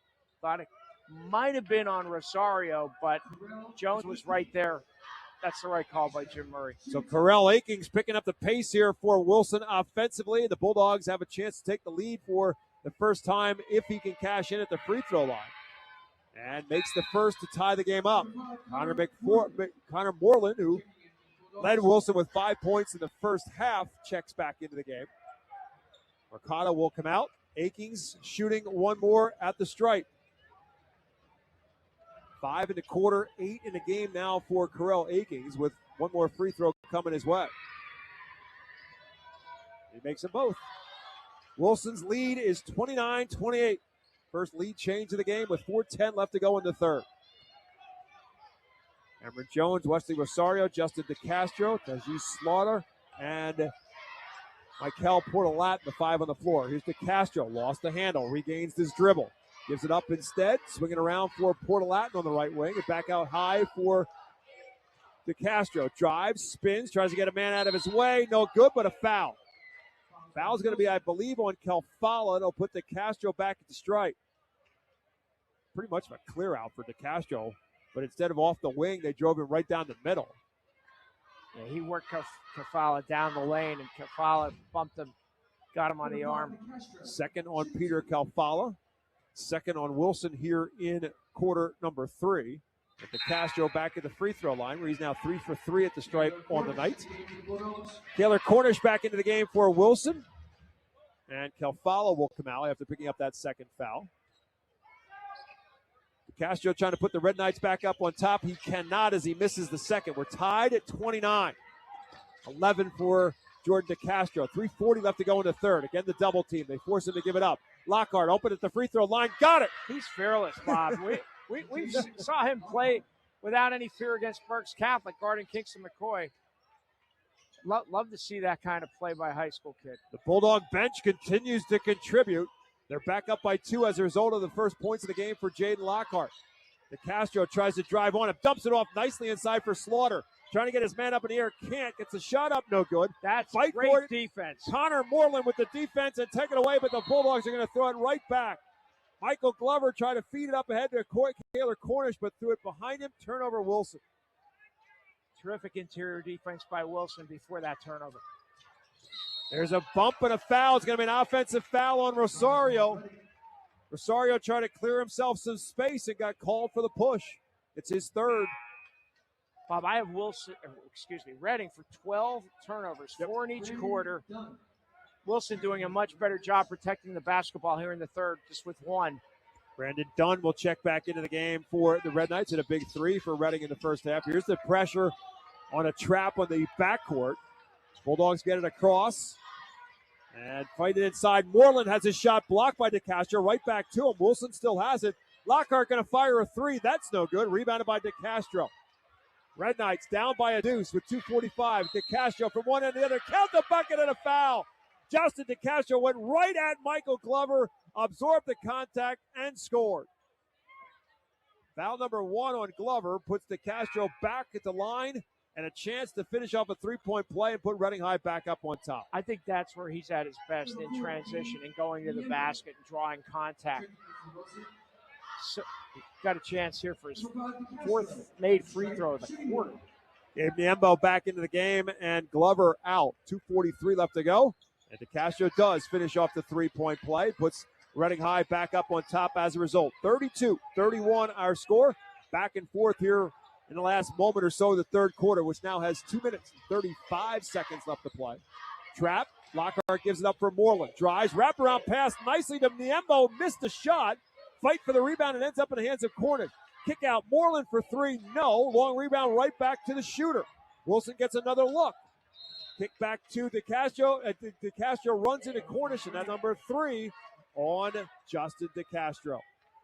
So now the 3 players who had 2 fouls in the second quarter now have 3 fouls in the third. Jacob, Rosario, and DeCastro. Jacob is on the bench now. Rick Perez trying to protect him, but DeCastro and Rosario are still in the game with 3. And the Bulldogs with the basketball down by a point. 2:10 left in the third, 32-31, Reading High on top.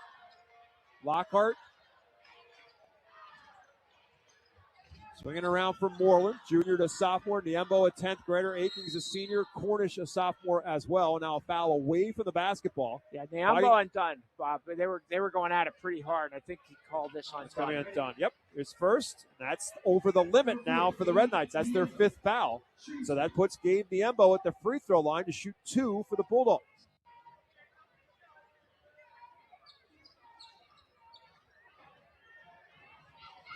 Inside the 2-minute mark of the third, Niembo at the free throw line makes the first. I like the looks of this guy, Bob. I like the way he plays. I like the length of his arms. Yes. He's got good size, really good size. And he's a 10th grader. Yep. I mean, he could legit be a 6'5", 6'6", maybe even more, but great length.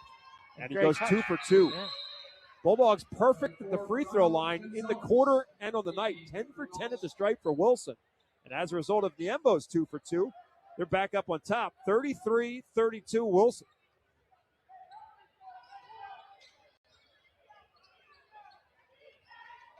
.150 to go in the third. Ball in the hands of DeCastro. They set the screen. He drives right against the defense. Blocked by Niembo. DeCastro tried to save it, but he was out of bounds. It's going to go back to Wilson. Another big play by Niembo. Didn't get off his feet until DeCastro did. Blocked the shot. Ball went off to Castro. The Red Knights will pick up full court, down by a point, 1:45 left in the third. Young Bucks for the Bulldogs, not cracking so far. Ronaldo Gonzalez, a junior, back in. Now Matt Coldren will call a timeout. Yeah, he saw a turnover coming up, and he wanted to make sure that didn't happen. It looked like Reading had the Wilson ball handler trapped in the corner in the backcourt. So Wilson will call its first timeout of the night. Both these two coaches have protected their timeouts so far to this point in time in the game. The Bulldogs call the 30-second timeout. Comes with 1:42 remaining in the basketball game. Reading trailing Wilson 33-32. And following the Bulldog timeout, it is Wilson basketball. Good job by the guys in the striped jerseys tonight. Jim Murray, Justin Work, and Jay Schmale calling the game very clean. Not too much contact, but just a little bit here and there. Just, I would think, the way these two coaches like this game to be called. You don't see the players complaining too much either. Hasn't been an argument amongst the lot. Now, I'm not sure about the guys in the stands. There might be an argument or two. Just going to go out on a limb. 1:42 again left to go in the third. Here comes the pressure for the Red Knights. The other Cornish will clear everybody out. This is a very young team. And he just turned it over. Had his head up the floor, and a palming violation. We'll give it right back to Reading High out of the timeout. I think Lockhart's the only senior on the floor right now for Wilson. That is correct. Actually, Lockhart, yes. Cameron Jones inbounds, backdoor feed for DeCastro. Trying to body up and will score for 2 more. Again, anywhere near the basket, he is so effective, very difficult to stop. Puts the Red Knights back up on top by 1, 34-33. And here comes the pressure that forces another turnover. We may have spoke too soon. Matt Coldren going back to his bench and bringing in some bodies. He's bringing in Kalfala. He's bringing in Glover. He's bringing in Akins, and he's bringing in Mercado, bringing 4 starters back on the floor. Lockhart stays out there. So that pressure for Reading High starting to get to some of the youngsters for Wilson. Matt Coldren gets them out with 1:24 to go. The Red Knights have it back. 1:24 left in the third, that is. Red Knights on top by 1. Rosario posting up, goes right at Lockhart. Stripped away and taken away. Up ahead, the Bulldogs have it back. Kalfala in the open floor. Skip pass. Akings fakes the 3. Clears a path. Buries another 3. Big shot by Corell Akings. Matt Coldren's got to love to see that. Set up by the steal on the other end by Jaden Lockhart, and now a foul on the defensive end against Wilson. Mercado with a blocking foul. So it will be a ball out of bounds. The steal by Lockhart on one end, the setup for the 3 by Akings on the other end, has Wilson back up on top by 2 with 1:02 left in the third, and now Rick Perez will call a timeout for the Red Knights. So Reading calls a timeout with 1:02 left to go to be a 30-second Reading High timeout. 1:02 left in the third, 36-34. Bulldogs back up on top in a seesaw third quarter. Again, Reading not taking care of the basketball. 13 turnovers here late in the third quarter. Again, we had them last week against Muhlenberg. Red Knights committed 23. They're not doing a good job protecting the ball. On the other hand, Wilson's done a better job, even though the last 2 turnovers with the youngsters, last one was an unforced error, but they got a little sloppy. But the starters have been pretty good with the basketball here in the third quarter for Wilson. And Akings is the story of the third quarter offensively for the Bulldogs.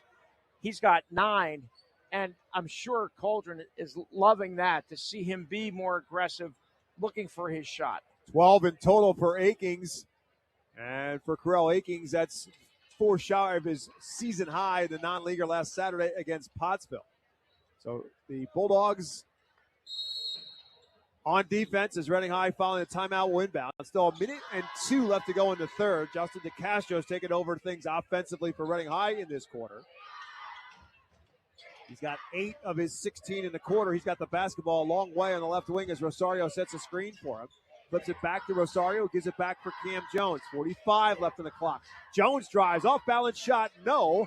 Rebounded by Calfala. Trap, bounces it off the foot of Jones. Bulldogs will keep it with 40 seconds left in the third period. See if Matt Cauldron, what he wants to do. Will Wilson, Reading's press in full court. Will he try to hold the ball for one shot? Last shot of the third quarter. I think idealistically, yes. I don't know about it realistically with this Reading High tenaciousness. Let's see what happens. 40 seconds, as Rich said, left in the quarter. Ball in the hands of Mercado across half court. He wants one shot.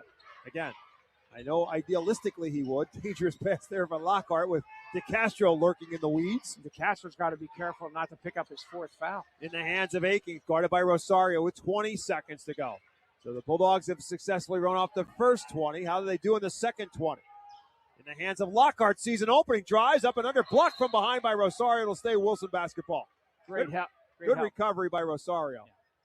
Yeah. 10.4 left on the third quarter clock. Wilson inbounds underneath. Substitution, Portlatin will come in. They'll get Rosario out. They'll take Slaughter in, get DeCastro out to protect them from that 4th foul.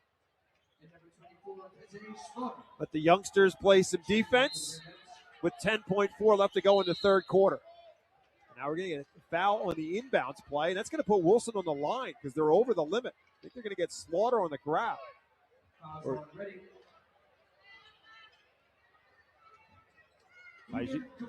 Taishi Slaughter commits the foul, and over the limit puts Peter Calfala at the free throw line to shoot 2 for Wilson. 10.4 left to go in the quarter.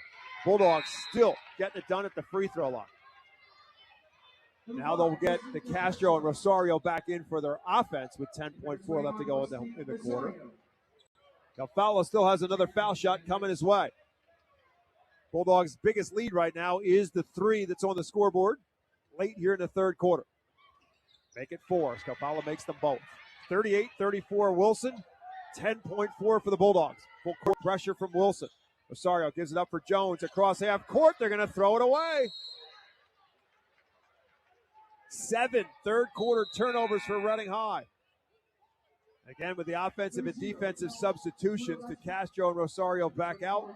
Slaughter and Portlatin back in. So we thought Wilson tried to hold for the last shot with 40 seconds left. Got to the foul line, made 2. Now they have a second chance here to score again. With 5.8 left to go. Glover, cross half court for Mercado. Trap, ball's loose on the floor, and that will end the third quarter. But it's a good one for the Wilson Bulldogs.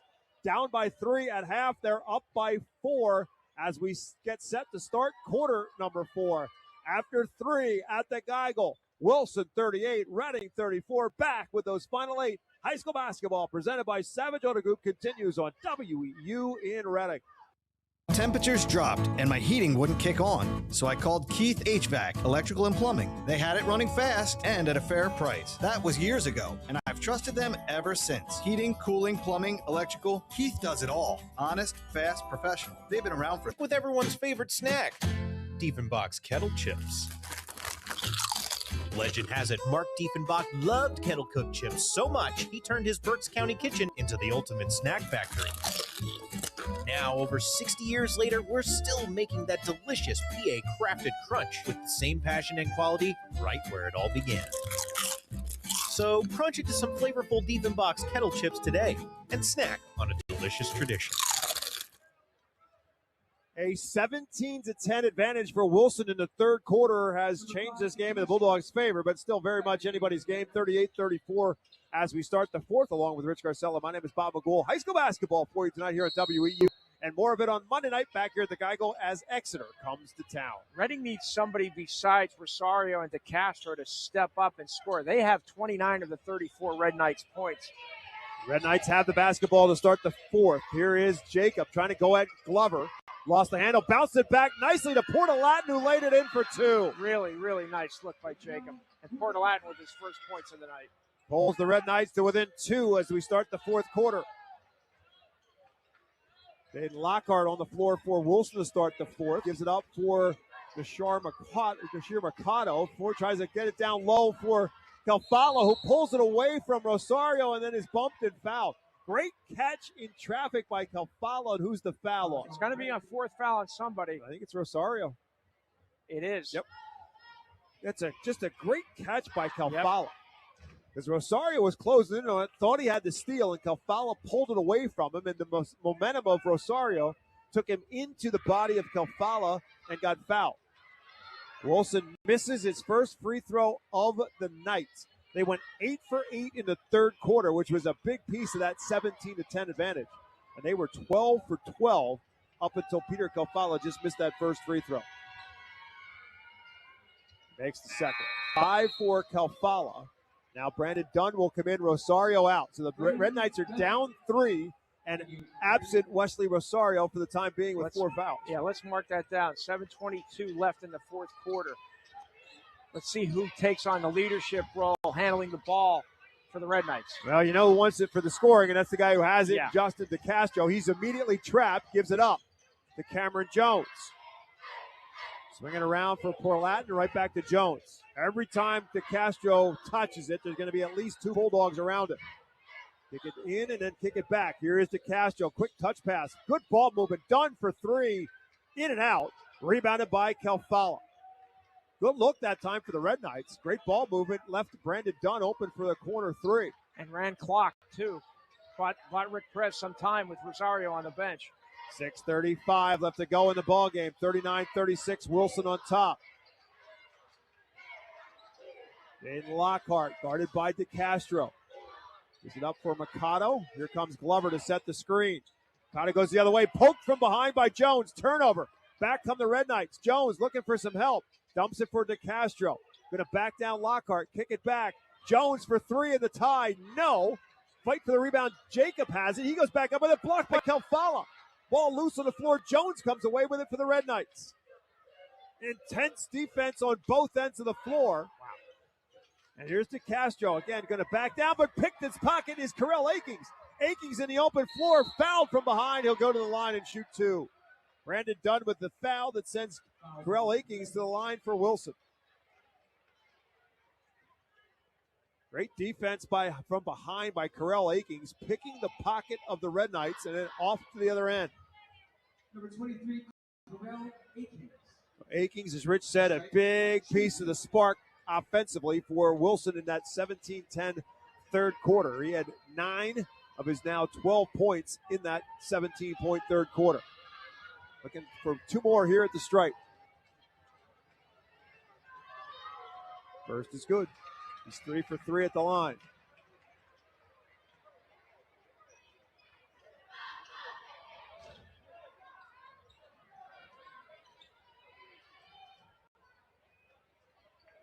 .554 left to play in the ballgame. Will seem like an eternity right now for Matt Coldren as he tries to hold on to this 4-point lead. Akings makes them both, makes it a 5-point lead. Now, it's like Akings is, nope, Lockhart will come out as Moreland's back in. 41-36 after the Akings 2 for 2. Wilson's largest lead now is at 5. 5:50 left to go in the ballgame. Again, Wesley Rosario on the Red Knight bench with 4 fouls. Down low for Jacob on the baseline. Just has not been able to get around Michael Glover, and if you look at Michael Glover, you can understand why. Yeah, Jacob has not scored tonight. He's averaging 10 a game. DeCastro trying not to be a one-man band right now. It doesn't look like anybody else wants to shoot the ball. I mean, DeCastro's it right now offensively for the Red Knights. And that's what we talked about with Wilson at halftime, that the young kids weren't shying away from pulling the trigger. Right now, the Red Knights aren't. So DeCastro going to take matters in his own hand, but Glover stripped it away from him. I'm not sure how long Rick Perez can keep Rosario on the bench, especially if Wilson scores here. 5:05 left to go. Mercado gets it away from DeCastro, gets it right back from Moreland. DeCastro risking his 4th foul. Yep. And I think that's what Matt Coulter is hoping, that maybe he'll get a reach in. Mercado sees an opening, drives, lost the handle, knocked around. Cameron Jones picks it up. Bulldogs turned it over. Yeah, Mercado got a little sloppy in here, but at the other end, he comes back to try to get it back, and now a collision. And let's see what the whistle's going to tell us. Mercado and Jones kind of ran over each other and went out of bounds to who? Going to be Reading High basketball. So Wesley Rosario re-enters with 4:43 left. Reading down 5.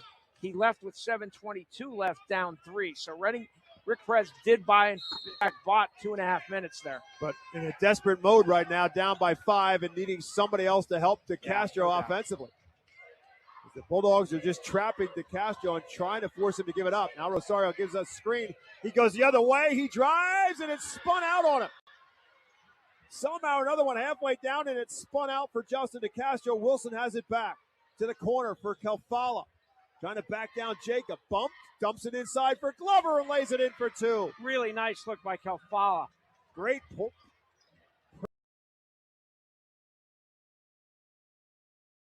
Stops the clock with 4:12 to go. Just a really good presence of mind by Kelfala to find Glover for the bucket. 43-36, timeout Red Knights. Comes with 4:12 left to go. This will be a full timeout, so we'll take one as well. Again, 4:12 left to go in the ball game. Reading High trails Wilson 43-36 on their home court when we come back after this on WEEU and Reading. Updating your furniture and appliances? The Habitat for Humanity Restore of Berks County can help. The Restore offers free pickup of your gently used furniture and appliances from your Berks County home.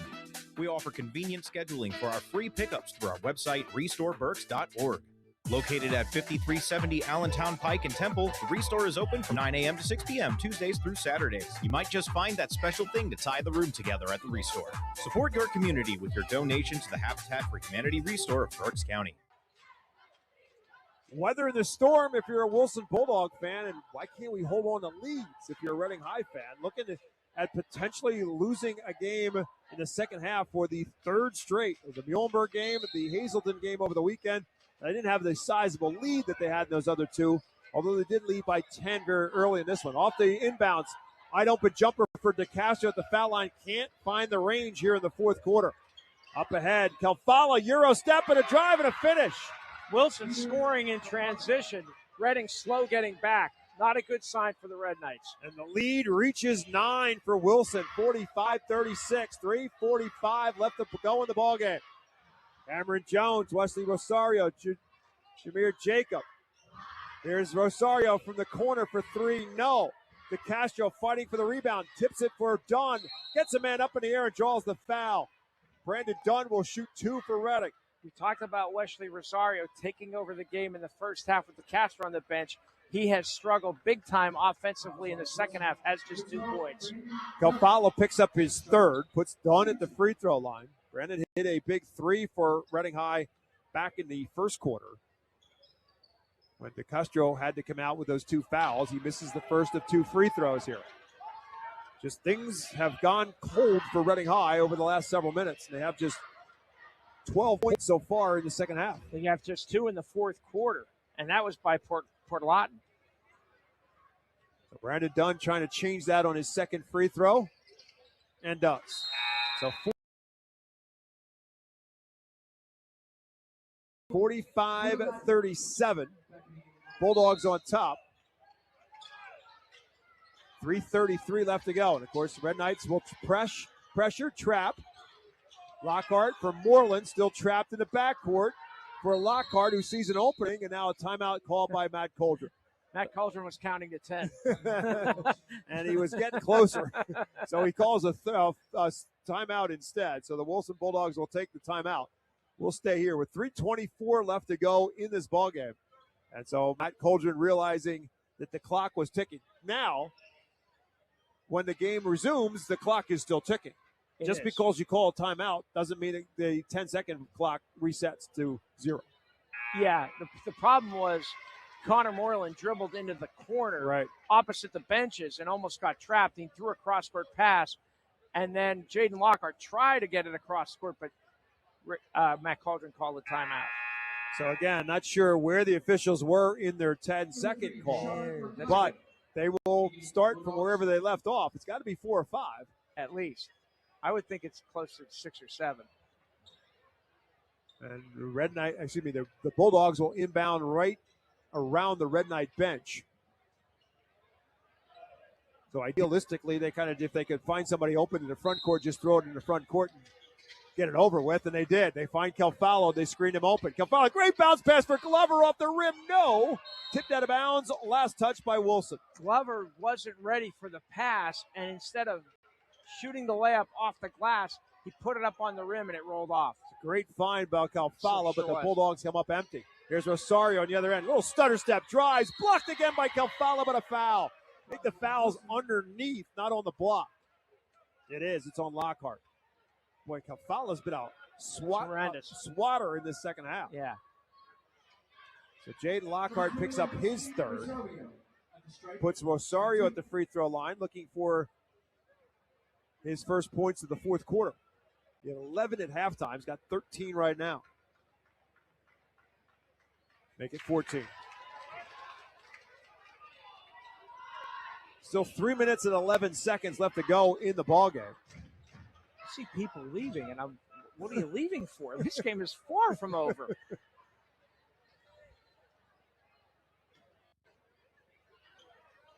And the second is good. So 15 for Rosario makes it a 6-point game, 45-39. Again, 3 minutes and 11 seconds. Inbounds for Akins. Feeds it up ahead for Calfalo and back to Akins. So eventually get it across half court in the hands of Mercado. This young man's going to sleep well tonight. He's been hounded all night. Lockhart tried to get it into the baseline for Calfalo, poked away by Cameron Jones. We're inside of 3 minutes left to go in the ballgame. Bob, I don't count tips or deflections, but Cameron Jones has to be the leader on the Red Knights. He finds a way to tip passes and to knock the ball away. Mercado trapped in the corner, taken away by Rosario. Turnover Bulldogs. Rosario pushes it up the floor. Little fadeaway in the paint is off the rim and home. 4 straight for Rosario. 45-41. And again, trapped in the backcourt is Mercado. Losing a foul. Scramble for the basketball results in a foul, and I believe it's going to be on Dunn going after Lockhart. Or Perlatin. Yep. So the foul on Michael Portalatin, his second. The third against the Red Knights. So Wilson will inbound. That's not nearly the fight right now. It's getting across half court. Let's see if they can weather this storm. Yep. Red Knights trapping every opportunity they get. They don't go after Calfalo yet. Lockhart clears it out, takes it himself. 2:30 left to go in the ballgame. Bulldog lead down to 4. Skip pass. Calfalo, right wing, thought about it. To Aiking. He won't think about it. He'll take it to the rim, but he missed it. Rebounded by Jacob. Red Knights have it back, or do they? Lockhart almost took it away, and the ball is loose. Foul. Oh, wow. Calfalo and Rosario tangled up, and one of them, I believe, Calfalo is getting called for the foul. And if so, no. They're calling that a shooting foul. Yeah, that's on which Calfalo. Is it's his fourth. Yeah. It's also the 4th foul on Peter Calfalo. So it's Rosario at the free throw line, shooting 2 for the Red Knights. 5 straight for Reading High, make it 6 as Rosario makes the first. Down by 9, the Red Knights have it back to within 3 with another free throw coming up for Wesley Rosario. So this time, maybe it's the Red Knights who can come from behind for a change. Well, they did the same thing against Muhlenberg, and they just fell short at the end. Rosario's second is no good. Good rebound by Calfalo. Stays 45-42 Bulldogs. 2:10 still left to go in this one. Calfalo left alone. He slams it home. Great find by Lockhart. Red Knights trapping out top, but they didn't guard underneath, and Calfalo was all alone. Lockhart found him for 2. 47-42. Wilson on top. On the clear out, DeCastro drives, switches hands, misses. Rebound is grabbed by Akins and fouled by Portalat. Red Knights last foul to give. That's their 4th team foul, so Wilson will shoot from here on out. Both teams will shoot on the next foul. 1:49 now left to play. Wilson's lead is 5, and they've got the basketball. Let's remember that dunk by Kelfala. That could be our play of the game. Put Wilson up 5 with 2:02 to go. Trying to beat the trap. They do. They get it in the hands of Glover. Glover looking for a guard. Now he's trapped. Strong enough to get it away for Lockhart. 1:35 to go. Now Lockhart is trapped, and he's fouled. Nope, timeout Wilson. Timeout by Wilson.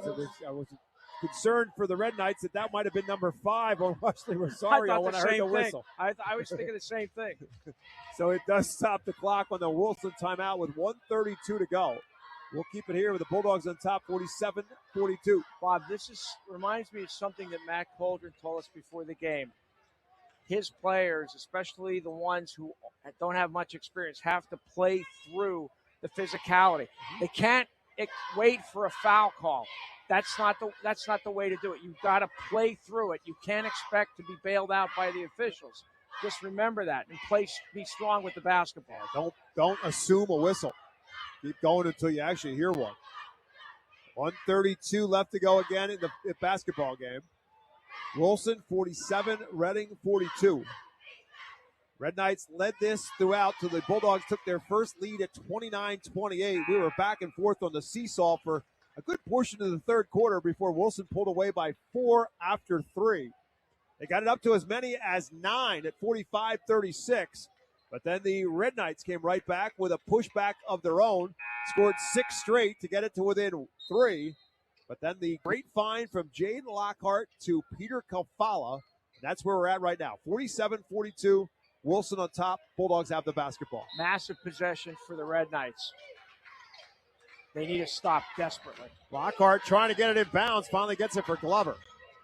Glover sees an opening, kicks it back. Bulldogs will try to run some clock here, make Reading foul them, because any foul puts Wilson at the free throw line. Trapped, gives it up, turns it over. Mercado was trapped out near half court, but now a turnover right back by the Red Knights. Mercado got a little careless there. Jacob was overplaying Glover, and he still tried to force it into him. And then I'm not sure exactly what happened, to be honest with you, but it resulted in Wilson getting the basketball. The only thing I can figure is that the ball, somebody stepped on the end line. Here's Akings underneath. Had the thought, decides not to. Wilson wants to run clock here. 1:08 left to go. Akings is trapped in a foul. DeCastro and Portalatin are there. It's going to be DeCastro number 4. Over the limit, the Bulldogs are at the free throw line. Wilson's made a living at the stripe tonight. Akings shoots 2 more in the double bonus.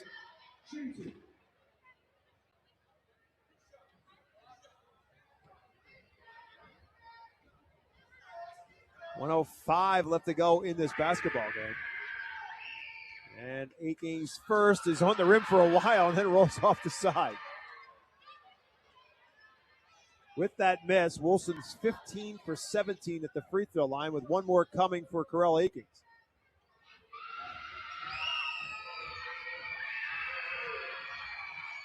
Second is good.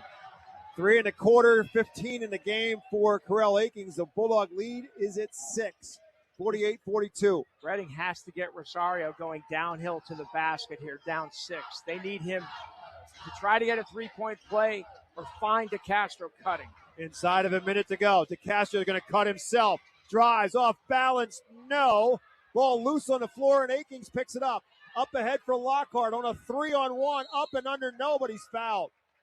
Jaden Lockhart took it right at Cameron Jones, the lone man left on defense for Reading High. He picks up the foul. Lockhart to the line. Rick Perez trying to calm Justin DeCastro, who seems very upset, possibly with the non-call on the going to the basket, but I thought it was the right non-call. Yeah, he's driving, he's switching hands and kind of falling away. Yeah. And if you're going to get the whistle, you're going to go into the defense, not fall away from it. As Jaden Lockhart's at the free throw line, shooting 2 for Wilson, makes the first. And the second. 4 for Lockhart. 44.2 left and an 8-point Wilson lead, 50-42. Brandon Dunn's going to come in. They're going to take DeCastro out with 45 seconds left to go. Justin DeCastro just not really able to keep his emotions in check. Here's a three by Rosario, no good. Glover has the rebound. Wilson with the basketball. Up ahead, poked out of bounds by the Red Knights with 29.1 left. It stops the clock. So Reading High, after a 3-0 start, about to lose their third in a row. With Wilson up by 8 and 29.1 left to go. I don't want to take anything away from Wilson, but this was a night Reading really missed Javon Merriweather as a third scoring option. It just had those moments where, especially when Rosario was on the bench, where what made it easier to guard them. They basically trapped and made DeCastro give up the basketball, and nobody else was really looking to take the shots. Another foul is going to put the Bulldogs back at the free throw line. This time it is Nashar Mikado who is shooting, looking for his first points of the game, and has it. Matches Wilson's largest lead now with 9 and 17.8 left to go. Don't forget, stick around for our Pizza Coma Temple postgame show. Rich Garcelle will have words with our winning coach, our Reading Fighting Phil's player of the game, as Mercado makes them both 52-42. Wilson's lead is 10. 15 seconds to go. Jones, a long three, is way off the mark. Ball tipped around. Portalatin runs it down. Red Knights get another look. Rosario in the corner. Dumps it inside. Portalatin nowhere to go. Fights his way through traffic and lays it off the glass for 2. And that will end the ballgame. It will go down as a Bulldog victory by 8 points. The final score, Wilson 52, Reading 44. A timeout. Back with our Pizza Como Temple postgame show and a whole lot more from the Geico Complex on WEEU in Reading. Hi, I'm Mike Kuhn with Kuhn Funeral Homes. Since 1937, our family has been committed to serving our community. We now have 3 active generations, as I have the honor of working with my father and son. With 5 convenient locations to serve our neighbors, Kuhn Funeral Homes continues to dedicate our family to your family. Thank you for believing in us, and we promise to always be there for you. Mornings with Mike. Wake up every weekday morning with me, Mike Keller, and Bob McCool here on WEEU. We'll start your day with a lot of fun, some fantastic prizes, and all the news, weather, traffic, and sports that you need to get up and get moving. Plus, great guests, your phone calls, and so much more. Set your alarm and wake up to all the fun. Mornings with Mike. Weekday mornings from 6 to 9 on 830 WEEU, the voice of Berks and beyond. Noisy, squeaky, or uneven garage doors? Do they snap, crackle, or pop? Having trouble opening or closing? Get a garage door tune-up now from Overhead Door Reading. For just $99, we'll inspect, lubricate, and adjust your garage doors so they run smoothly and quietly. Don't get stuck in the driveway this winter. Call today and ask for our tune-up special. Serving the community since 1965. Overhead Door Reading. We're more than just doors. OverheadDoorReading.com. Welcome to the Pizza Como postgame show. Pizza Como is a family-owned business going strong on the Fifth Street Highway for over 50 years, serving the finest Italian dishes, Berks County's best variety of Italian sandwiches, and legendary pizza. Right next door is The Yard, a virtual golf experience to keep your game sharp all year round. And if you love sports cars and memorabilia, stop in to buy, sell, or trade. Pizza Como and The Yard, 4600 Fifth Street Highway in Temple. Well, it is a comeback for the Wilson Bulldogs in this basketball game. And as a byproduct of that, the Wilson Bulldogs pick up the win. They now go to 3-1 in Berks Division 1 of the Berks Conference. Reading High falls to now 0-2. Red Knights now 3-3 after a 3-3 start. Wilson improves to 5-2 on the year. And Rich Garcella working his way over. He's got Matt Coldren, and once Rich and Matt are set to go, I will turn things over, and Rich Garcella will have a moment with Matt Coldren. Rich, go ahead, take it away. Thanks, Bob. We're here with Wilson coach Matt Coldren after the Bulldogs 52-44 win over Reading. Matt, first of all, what did you tell your guys at halftime? You were down 3. You had struggled offensively in the first half. What did you tell your guys? I just told them to be composed. Like, this was a new environment for them. And let's be honest, our first half was putrid offensively. We were pretty bad. And I love our guys. Like, I know what they're capable of. And they just, they missed some open looks. They panicked a little bit, but we just needed to calm down. And we talked about before the game, you and I, about just controlling your emotions and whatever. And I think at halftime they got composed and they realized, like, hey, listen, this is another basketball game, and we can win this. And they did. It wasn't pretty in the second half also, but it was way better than the first half. How would you describe the defense that you guys played, especially on DeCastro and Rosario in the second half? Listen, I've been trying to preach to them since day one. We're going to go as far as we go defensively. Like, we're young. We're going to need to suffocate teams, frustrate teams, and I think we've done a pretty good job. If we wouldn't have had a bad offensive game against Berks Catholic earlier in the year, like, we held them to 38 points, and tonight, like you said, DeCastro and Rosario are guys who have played for Reading for the last 3 years. They're scoring double digits. DeCastro's in the 20s, and I'm just proud of our guys. We made it hard for them. Bob and I both thought that your young guys, that your depth was a factor tonight.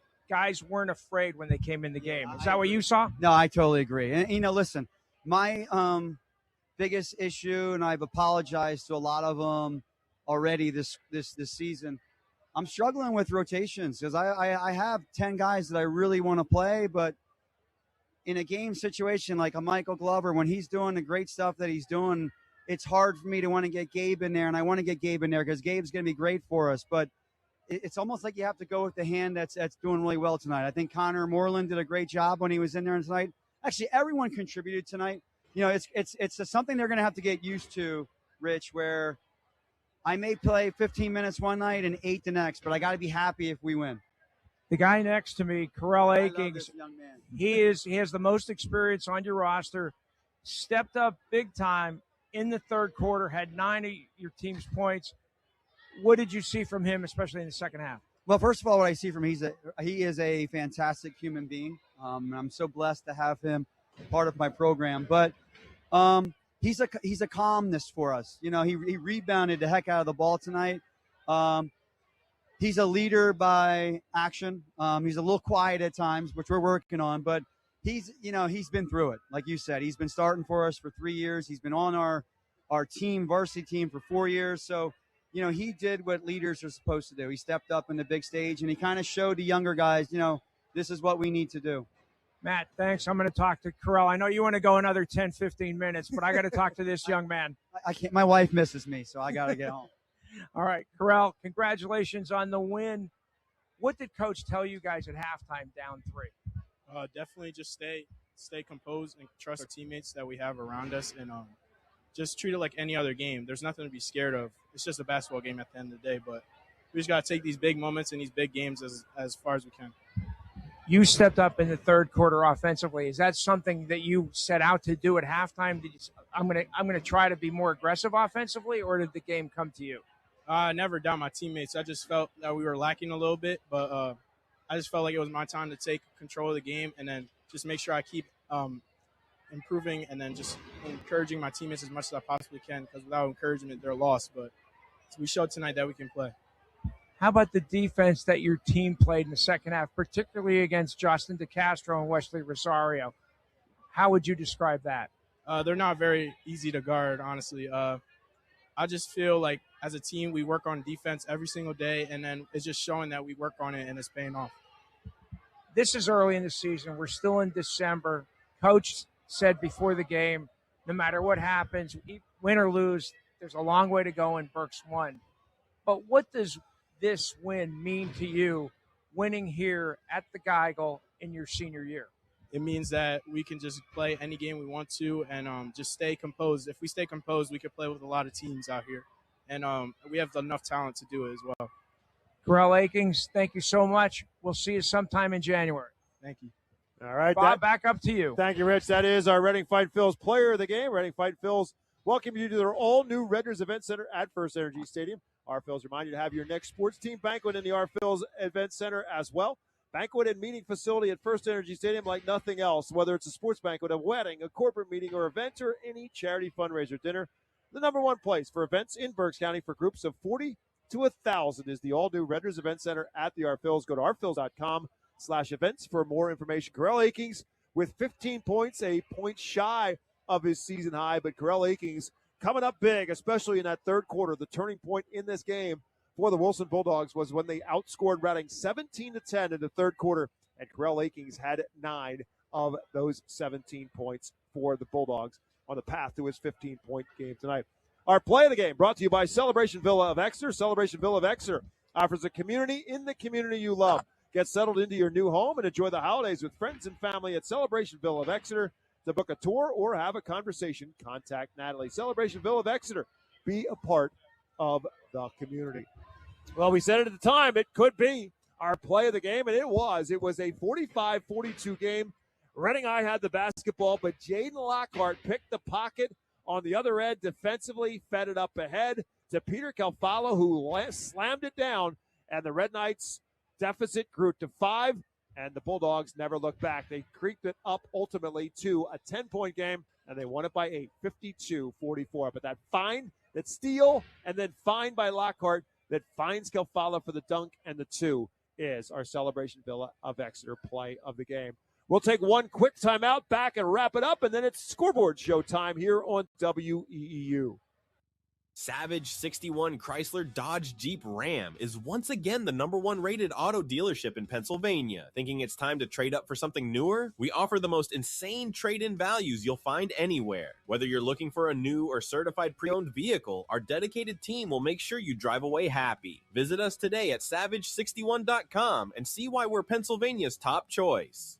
To find out how WEU can be your affordable advertising partner, call 610-345-7338. Welcome back as we wrap up tonight's broadcast, and obviously the drive back to West Lawn will be a good one for the Wilson Bulldogs. Feel good about themselves. You come to the Geigo and you come out of here with a win, you're going to feel good about you. I don't care if Matt Colgin thought it was a little bit ugly or not. You get a win in Reading, you're a happy man. But still growing pains for this Reading High basketball team.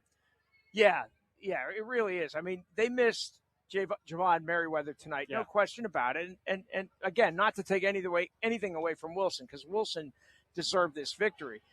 But the problem was finding another option besides Justin DeCastro and Wesley Rosario. And the other thing is staying out of foul trouble. Right.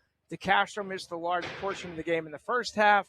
Rosario had to go to the bench in the fourth quarter for 2.5, 3 minutes, and it hurt Reading. It hurt their flow.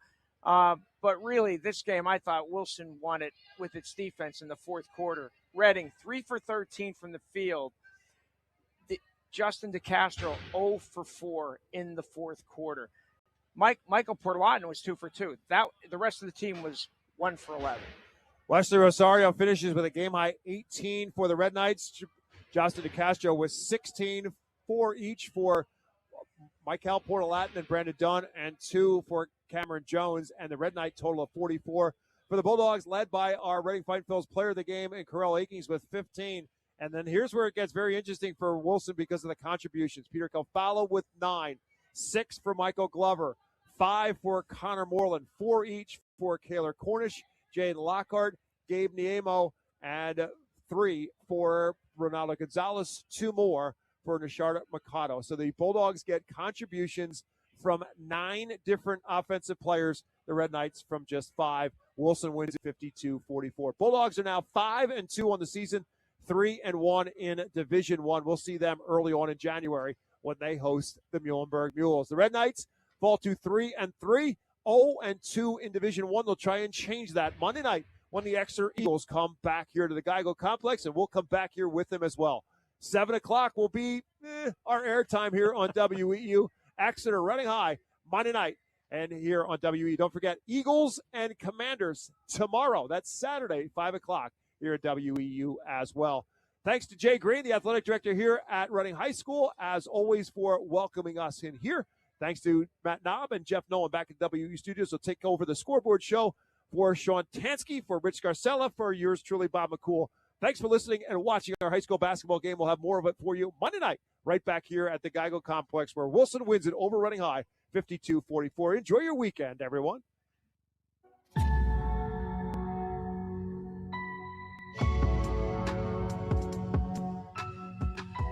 You've been listening to High School Basketball on 830 WEEU, the voice of Berks and beyond.